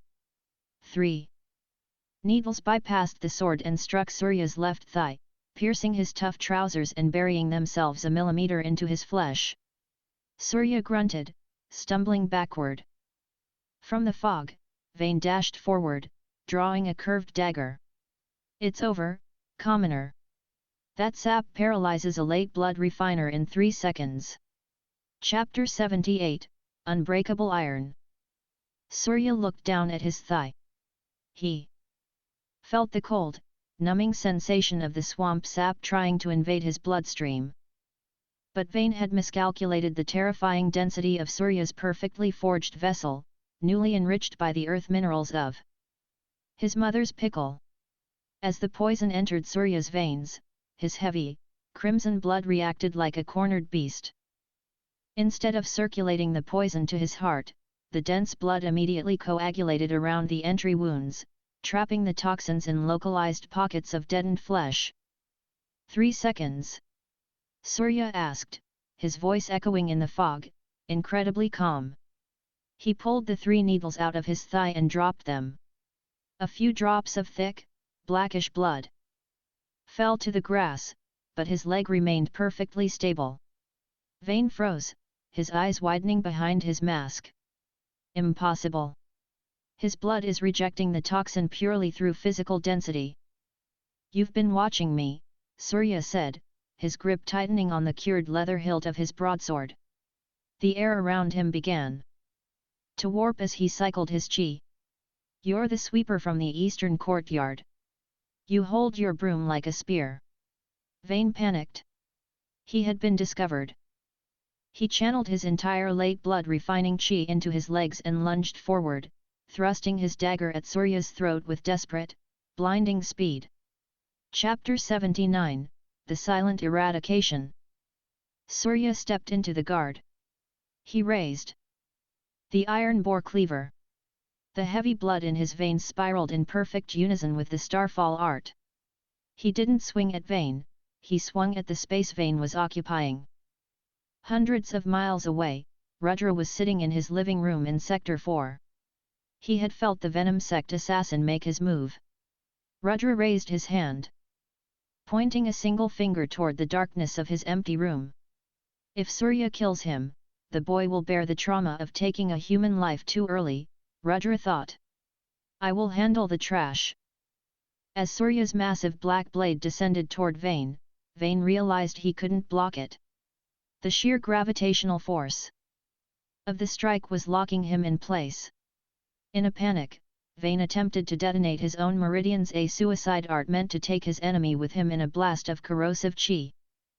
Back in the city, Rudra flicked his finger. A microscopic, utterly undetectable needle of Mid-Grandmaster spatial law bypassed the physical distance and materialized directly inside Vane's Danshan. Before Vane could detonate, his chi pool was instantly, silently crushed into absolute nothingness. The power in his legs vanished.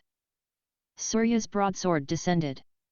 Realizing the assassin had suddenly frozen, Surya forcefully pulled his swing at the last millisecond. Unwilling to cleave a defenseless man in half, the black blade stopped 3 inches from Vane's face. But the sheer, terrifying wave of compressed air generated by the starfall art slammed into Vane like a solid brick wall. The blunt force trauma shattered Vane's nose and knocked him unconscious instantly, sending him tumbling backward into the bamboo stalks. Chapter 80, The Late Blood Refining Realm.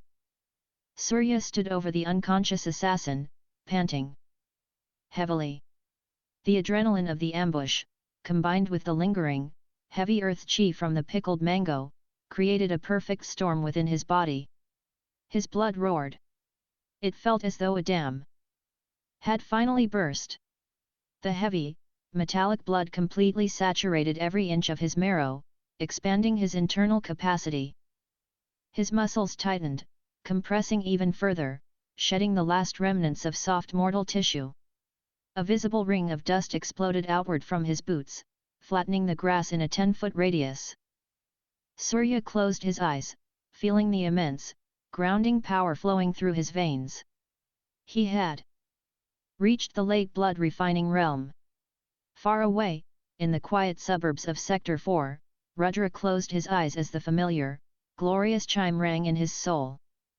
Ding! Descendant Surya has reached the late blood refining realm. Upgrading host to late Grandmaster realm. Rudra didn't move, but the atmosphere above the house did. For a single, fleeting second, the clouds above Sector 4 were perfectly, geometrically parted in a massive circle, revealing the stars. The sheer martial intent of a late Grandmaster had pushed the very atmosphere away. Rudra exhaled, the clouds rushing back in to fill the void. The earth paths are nearly conquered, my boy, Rudra whispered into the night, looking toward the mountains. Soon, you will touch the sky. Chapter 81, The Bamboo Bonds. The fog in the bamboo grove hung thick and heavy, carrying the metallic scent of Surya's newly enriched blood and the damp earth he had displaced. Surya stood over the unconscious assassin. He didn't sheath the iron boar cleaver, he let its tip rest on the soil, grounding his excess energy. He knelt beside Vane, pulling the man's black mask down. The face underneath was plain, unremarkable, the face of a sweeper nobody would ever look twice at. But when Surya pulled back the collar of Vane's combat suit to check his pulse, he saw it. Branded into the flesh of the man's collarbone was a small, intricate tattoo of a coiled green serpent with 2 heads. Surya's eyes narrowed. He didn't know the symbol, but he knew sect brands. This was a professional assassin, not a hired thug from the nobles. Moving with deliberate, controlled motions, Surya walked to the edge of the grove. He used his skinning knife to slice several long, green strips of fresh bamboo bark.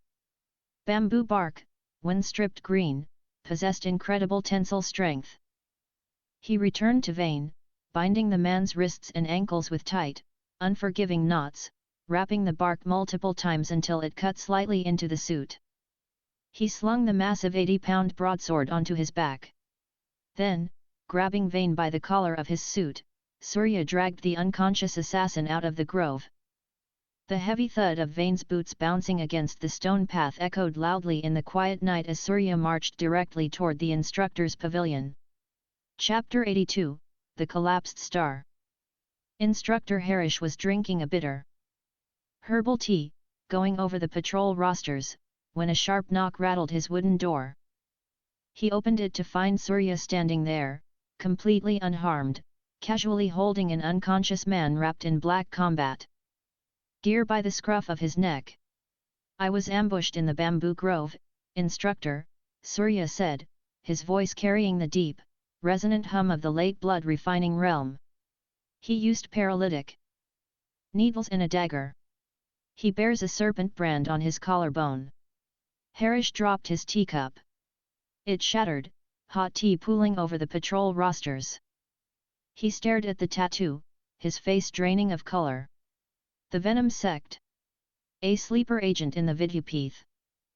Within 10 minutes, Vane was dragged up the mist bridge to the central peak, thrown onto the stone floor of Grand Master Vashistha's temple.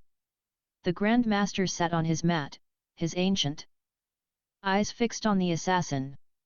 "Wake him," Vashistha commanded. Harish pinched a specific nerve on Vane's neck. The assassin gasped, his eyes flying open in sheer panic. He tried to cycle his chi to break his bamboo bonds, but his face immediately contorted in absolute horror. My chi!" Vane choked out, thrashing wildly like a fish out of water. "Where is my Danshan?" Vashistha frowned. He extended his spiritual sense, probing Vane's body. What he found made the Grand Master's hands tremble beneath his wide sleeves. Vane's meridians weren't cut. His Danshan wasn't pierced. It was simply gone. The space where his chi pool used to reside had been collapsed inward, crushed into a microscopic singularity by an application of spatial law so terrifyingly precise that it hadn't harmed a single surrounding internal organ. A late Grand Master, Vashistha thought, cold sweat beading on his ancient forehead. Only a late Grand Master on the verge of the void-treading realm can manipulate space with such surgical violence. Vashistha looked up at Surya. The boy was looking at the assassin with mild confusion, completely unaware that a god walked invisibly behind him. "Take the prisoner to the dungeons," Vashistha ordered Harish, his voice uncharacteristically strained. "And Surya, you have done well. Rest." Chapter 83, The Consequence of Density.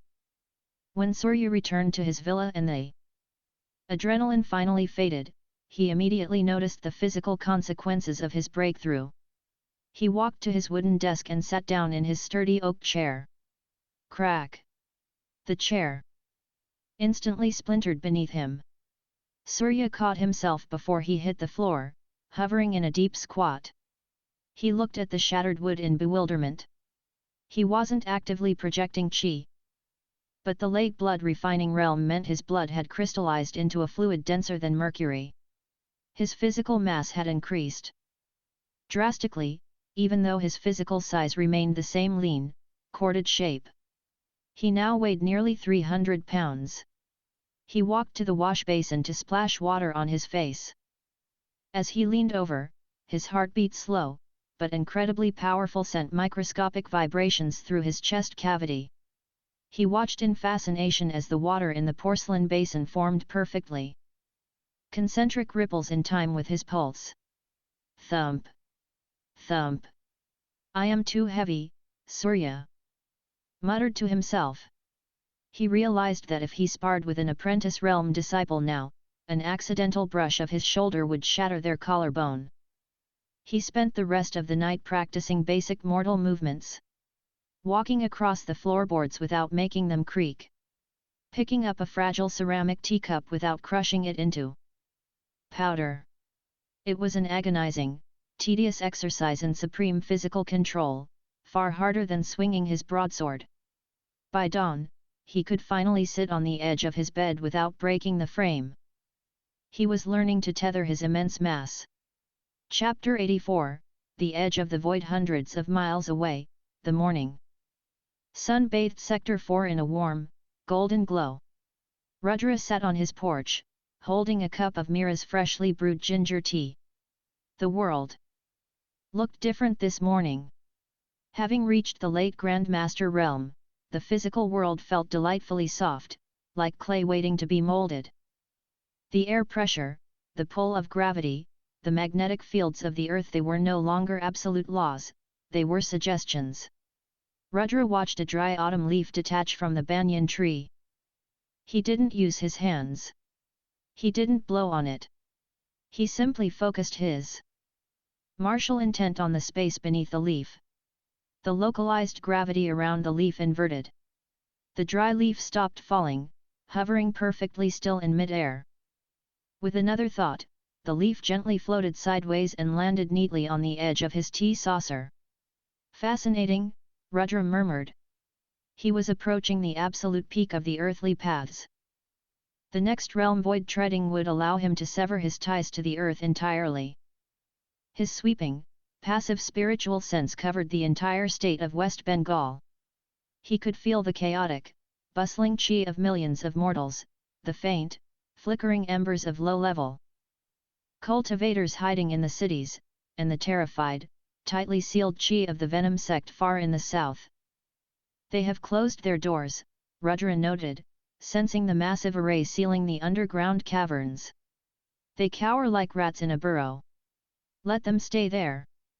If they poke their heads out again, I will collapse their cavern from my rocking chair. Chapter 85, The Forge and the Calluses. Back at the Vidyapith, Surya visited the marketplace at noon. The heavy black broadsword was strapped to his back, drawing the usual sneers from the passing nobles. He walked to Tarun's soot-stained tent. The burly blacksmith was hammering a piece of red-hot steel, the sweat gleaming on his heavily scarred back. Surya unstrapped the iron bore cleaver and placed it gently on the wooden counter, making sure not to crack the wood with his new weight. Tarun finished his hammering and walked over, wiping his hands on a greasy rag. He picked up a vial of mineral oil and a coarse whetstone. As Tarun began to oil the black blade, he paused. He looked up at Surya, his eyes narrowing as he sensed the terrifying, contained vitality radiating from the boy. "You're heavier," Tarun grunted, his voice gruff. "I don't mean fat. You're pulling the earth beneath your boots." "Late blood refining." Surya nodded respectfully. "Last night." Tarun let out a low whistle, shaking his head. A commoner reaching late blood refining in his first year. The Jade Pavilion snobs must be choking on their silver spoons. Good. Tarun aggressively rubbed the oil into the porous black steel. "Your sword drinks the oil perfectly. It's maturing. But listen to me, Surya. The higher you climb, the bigger the target on your back. The inner court is preparing for the Mountain Depths expedition next week. The nobles will try to exclude you, or worse, use you as beast bait in the mist. Let them try," Surya said, a calm, cold certainty in his eyes. Chapter 86, The Ranking Monument. Surya headed toward the central plaza of the inner court. Towering in the center of the courtyard was a massive slab of smooth black obsidian. It was the inner court ranking monument. Names were carved into the stone with chi, glowing with a faint blue light. The higher the name, the stronger the disciple. Surya stood near the back of the crowd, reading the top names. 1. Vikram of the Sunbird clan, low meridian opening, 2. Yash of the Northern Heavy Blades, low meridian opening, 3. Ravi of the Silvercrest lineage, peak blood refining. Surya's eyes lingered on the third name. Silvercrest. Julian's older cousin. The aristocratic family's reach extended deep into the Vidyapith. "Looking for your name, commoner," a mocking voice sneered. Surya turned slowly. Standing behind him was Aryan, the noble he had humiliated in the Gravity Pagoda. But Aryan wasn't alone today. Beside him stood a tall, impeccably dressed young man holding an intricately carved scabbard. He radiated the sharp, biting chi of the peak blood refining realm. It was Ravi Silvercrest. He won't find it, Ravi said. Smoothly, adjusting the cuffs of his silk robe. The monument only tracks those who complete high-tier faction missions. Slaying a single boar does not earn you a place among dragons. The surrounding disciples fell silent, stepping back to give the nobles space. The tension in the air was palpable. Chapter 87, The Weight of Silence. Surya didn't rise to the bait.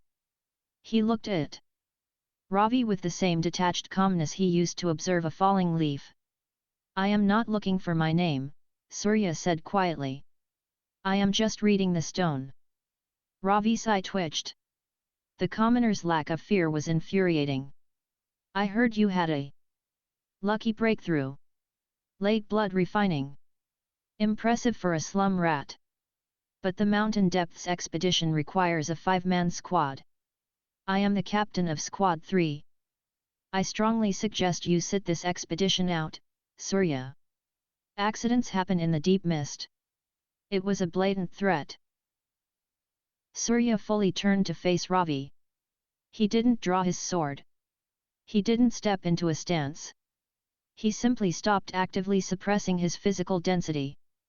He allowed the sheer, terrifying weight of his late blood refining aura, forged flawlessly by a heaven-tier manual and enriched by Grandmaster blessed earth minerals, to bleed into the space between them.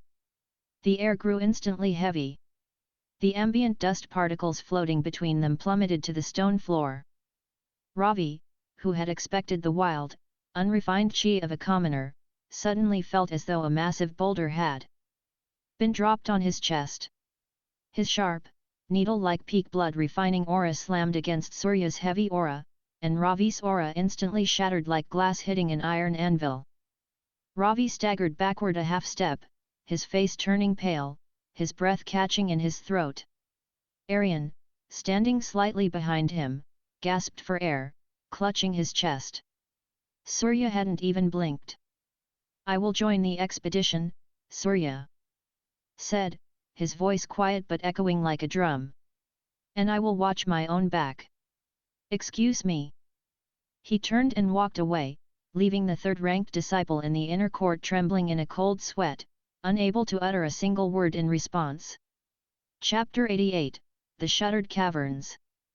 Deep in the southern jungles, the Venom sect was in lockdown. The sect leader paced furiously in front of his bone throne. The massive stone doors to the cavern were sealed with thousands of talismans, glowing with protective runes. He didn't just kill Vayne, the sect leader muttered to himself, pulling at his scarred face. The soul jade is intact.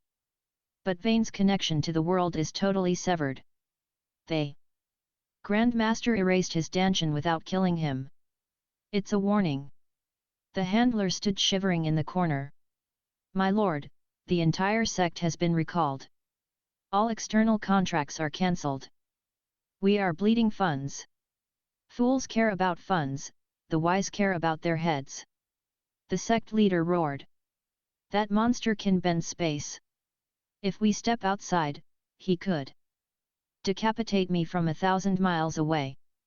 We do not leave these caverns until I break through to the Grandmaster realm myself. Even if it takes a decade. The notorious Venom sect, a terror of the criminal underworld, had effectively imprisoned itself. Terrified of an old man sitting on a suburban porch who just wanted his grandson to finish college in peace.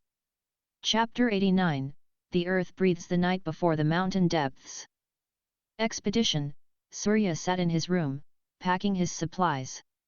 He packed tightly bound rolls of bandages, small clay jars of coagulation paste, and several wax-sealed rations of dried meat.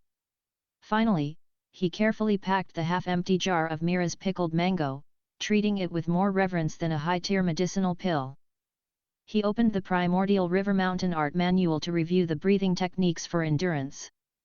As he flipped the pages, he noticed a new, tiny line of elegant script added to the margins of the section on forest traversal.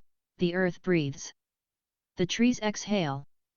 Do not cut through the forest, slip between its breaths. Step where the roots have already parted the soil. Surya ran his fingers over the dry ink. He still didn't know who was editing his books, but the advice was always infallible. He closed his eyes, visualizing the dense jungle of the mist valleys. He practiced slowing his heartbeat until it synchronized with the slow, ambient pulse of the mountain itself.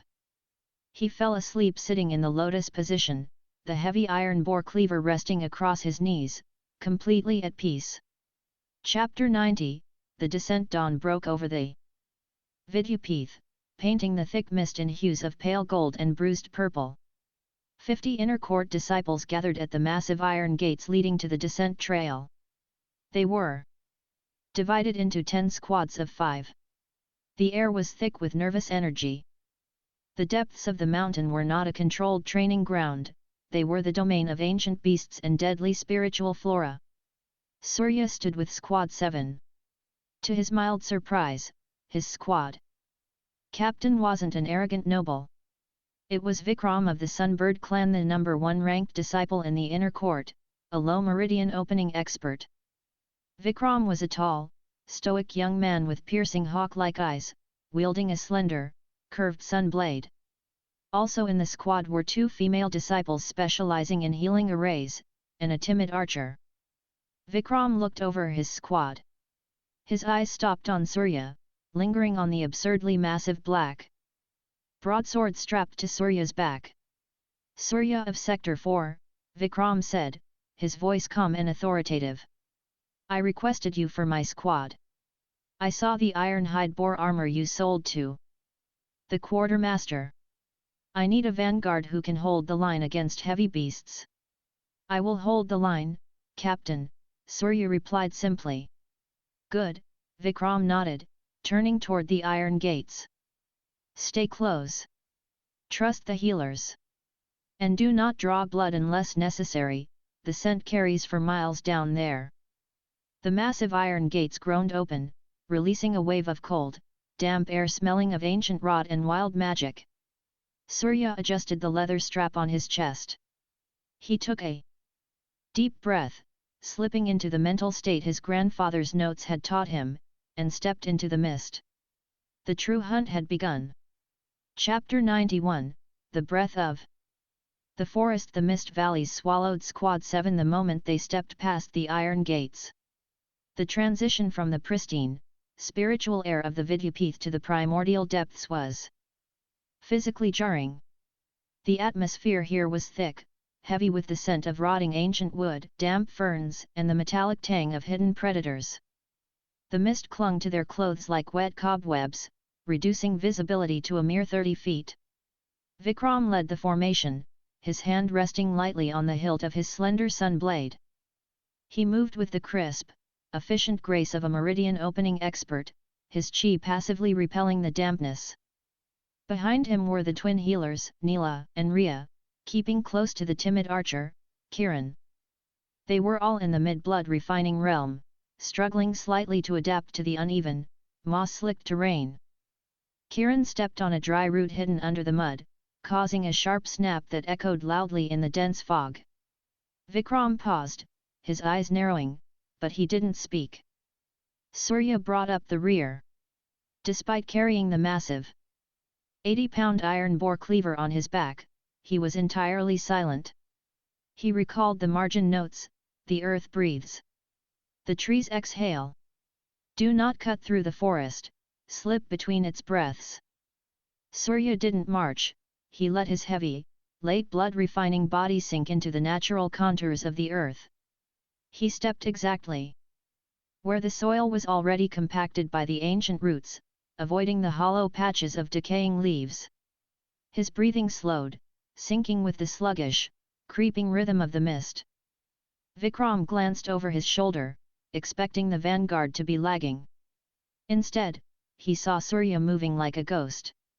The commoner's massive boots made zero sound. "Your footwork," Vikram whispered, his voice barely carrying over the dripping condensation. "It is not a Vidyapith technique. It is completely attuned to the environment." "Where did you learn it?" "From a very strict teacher, Captain," Surya replied softly, not breaking his rhythm. Vikram nodded slowly, his respect for the commoner deepening. "Keep your eyes peeled. The mist is getting thicker." Chapter 92, The Ghost Orchids. 2 hours into the descent, the terrain shifted. The massive oak trees gave way to a dense grove of pale, weeping willows. Clinging to the bark of these trees were clusters of translucent white flowers that seemed to glow in the dim light. "Stop, Neela," one of the healers hissed softly. She pulled a small leather-bound compendium from her belt. "Ghost orchids. They are spiritual flora. Are they valuable?" Kiran asked, reaching toward his quiver. "Only if you want to stop breathing," Ria answered, pulling a silk mask over her nose and mouth. "When disturbed, they release a spore cloud. It's a mild neurotoxin. It paralyzes the diaphragm. If you breathe it in, you suffocate in minutes. Tie your masks." The nobles quickly pulled out chi-infused silk masks, tying them tightly. Kiran handed an extra one toward Surya. "I don't have a mask," Surya admitted.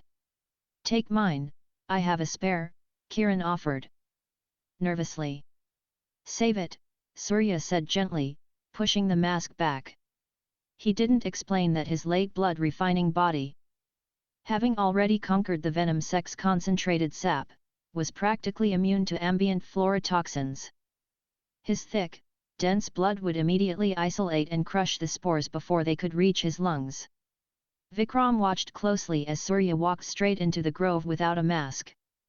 A slight breeze rustled the willows, and a faint cloud of sparkling white dust drifted down, dusting Surya's shoulders and face. The squad held their breath, expecting the commoner to collapse, gasping for air. Surya just blinked the dust out of his eyelashes and kept walking, completely unaffected. His incredibly slow, heavy heartbeat thump, didn't even skip a rhythm. "His vessel," Neela whispered to her sister, her medical eyes wide with shock. "His blood density is filtering the poison purely through physical pressure. I've only read about that in ancient texts." Chapter 93, Tracking the Scythe past the orchid grove. He crouched by the base of a massive, petrified tree trunk. Surya moved to his side, his hand naturally resting on the leather hilt of his broadsword. The bark of the petrified tree, which was as hard as solid rock, had been sheared away in 3 massive, diagonal gashes. The cuts were so deep and smooth that sap was still weeping from the wound. "Not a boar. Not a wolf," Vikram muttered, tracing the cuts with his fingers. He felt the residual, chaotic chi lingering in the grooves. "A shadow mantis. Mid to late blood-refining beast." Kiran swallowed hard, his knuckles white as he gripped his bow. "A mantis? Sir, they are ambush predators. They camouflage perfectly in the mist. And their scythes can cut through standard steel like butter," Vikram agreed, standing up. His face was grim. "Keep your eyes on the canopy. They strike from above." Surya looked down at the ground. Among the displaced dirt and torn roots, he noticed something odd. The moss wasn't just disturbed by a beast's claws. There was a faint, boot-shaped indentation on a nearby rock, and smeared across it was a dark, pungent paste. Surya knelt, bringing his face close to the rock. The smell was cloying, like rotting meat and sweet flowers. "Captain," Surya called out softly. "Look at this." Chapter 94, The Sabotage of Silk. Vikram walked over, sniffing the air. His eyes instantly widened, and a flash of pure, aristocratic fury crossed his usually stoic face. "Blood musk," Vikram hissed, his voice trembling with anger. It is an alchemical paste used by hunters to draw predators out of their dens. It drives carnivorous beasts into a frenzy. A beast didn't leave this, Surya stated, looking at the boot print. No, Vikram said, standing up and drawing his sun blade. The slender weapon glowed with a faint, burning light. Another squad passed through here. They encountered the mantis, realized it was too dangerous, and smeared blood musk on this rock to draw the beast away from their trail, and directly onto ours.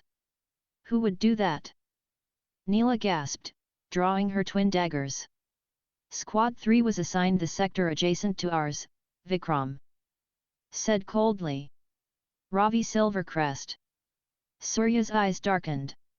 Ravi hadn't just made a threat at the ranking monument, he had actively engineered an assassination attempt in the deep mist, using a frenzy-driven beast to do his dirty work.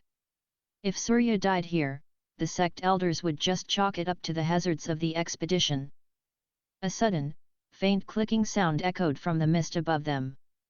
Click clack click. Formation.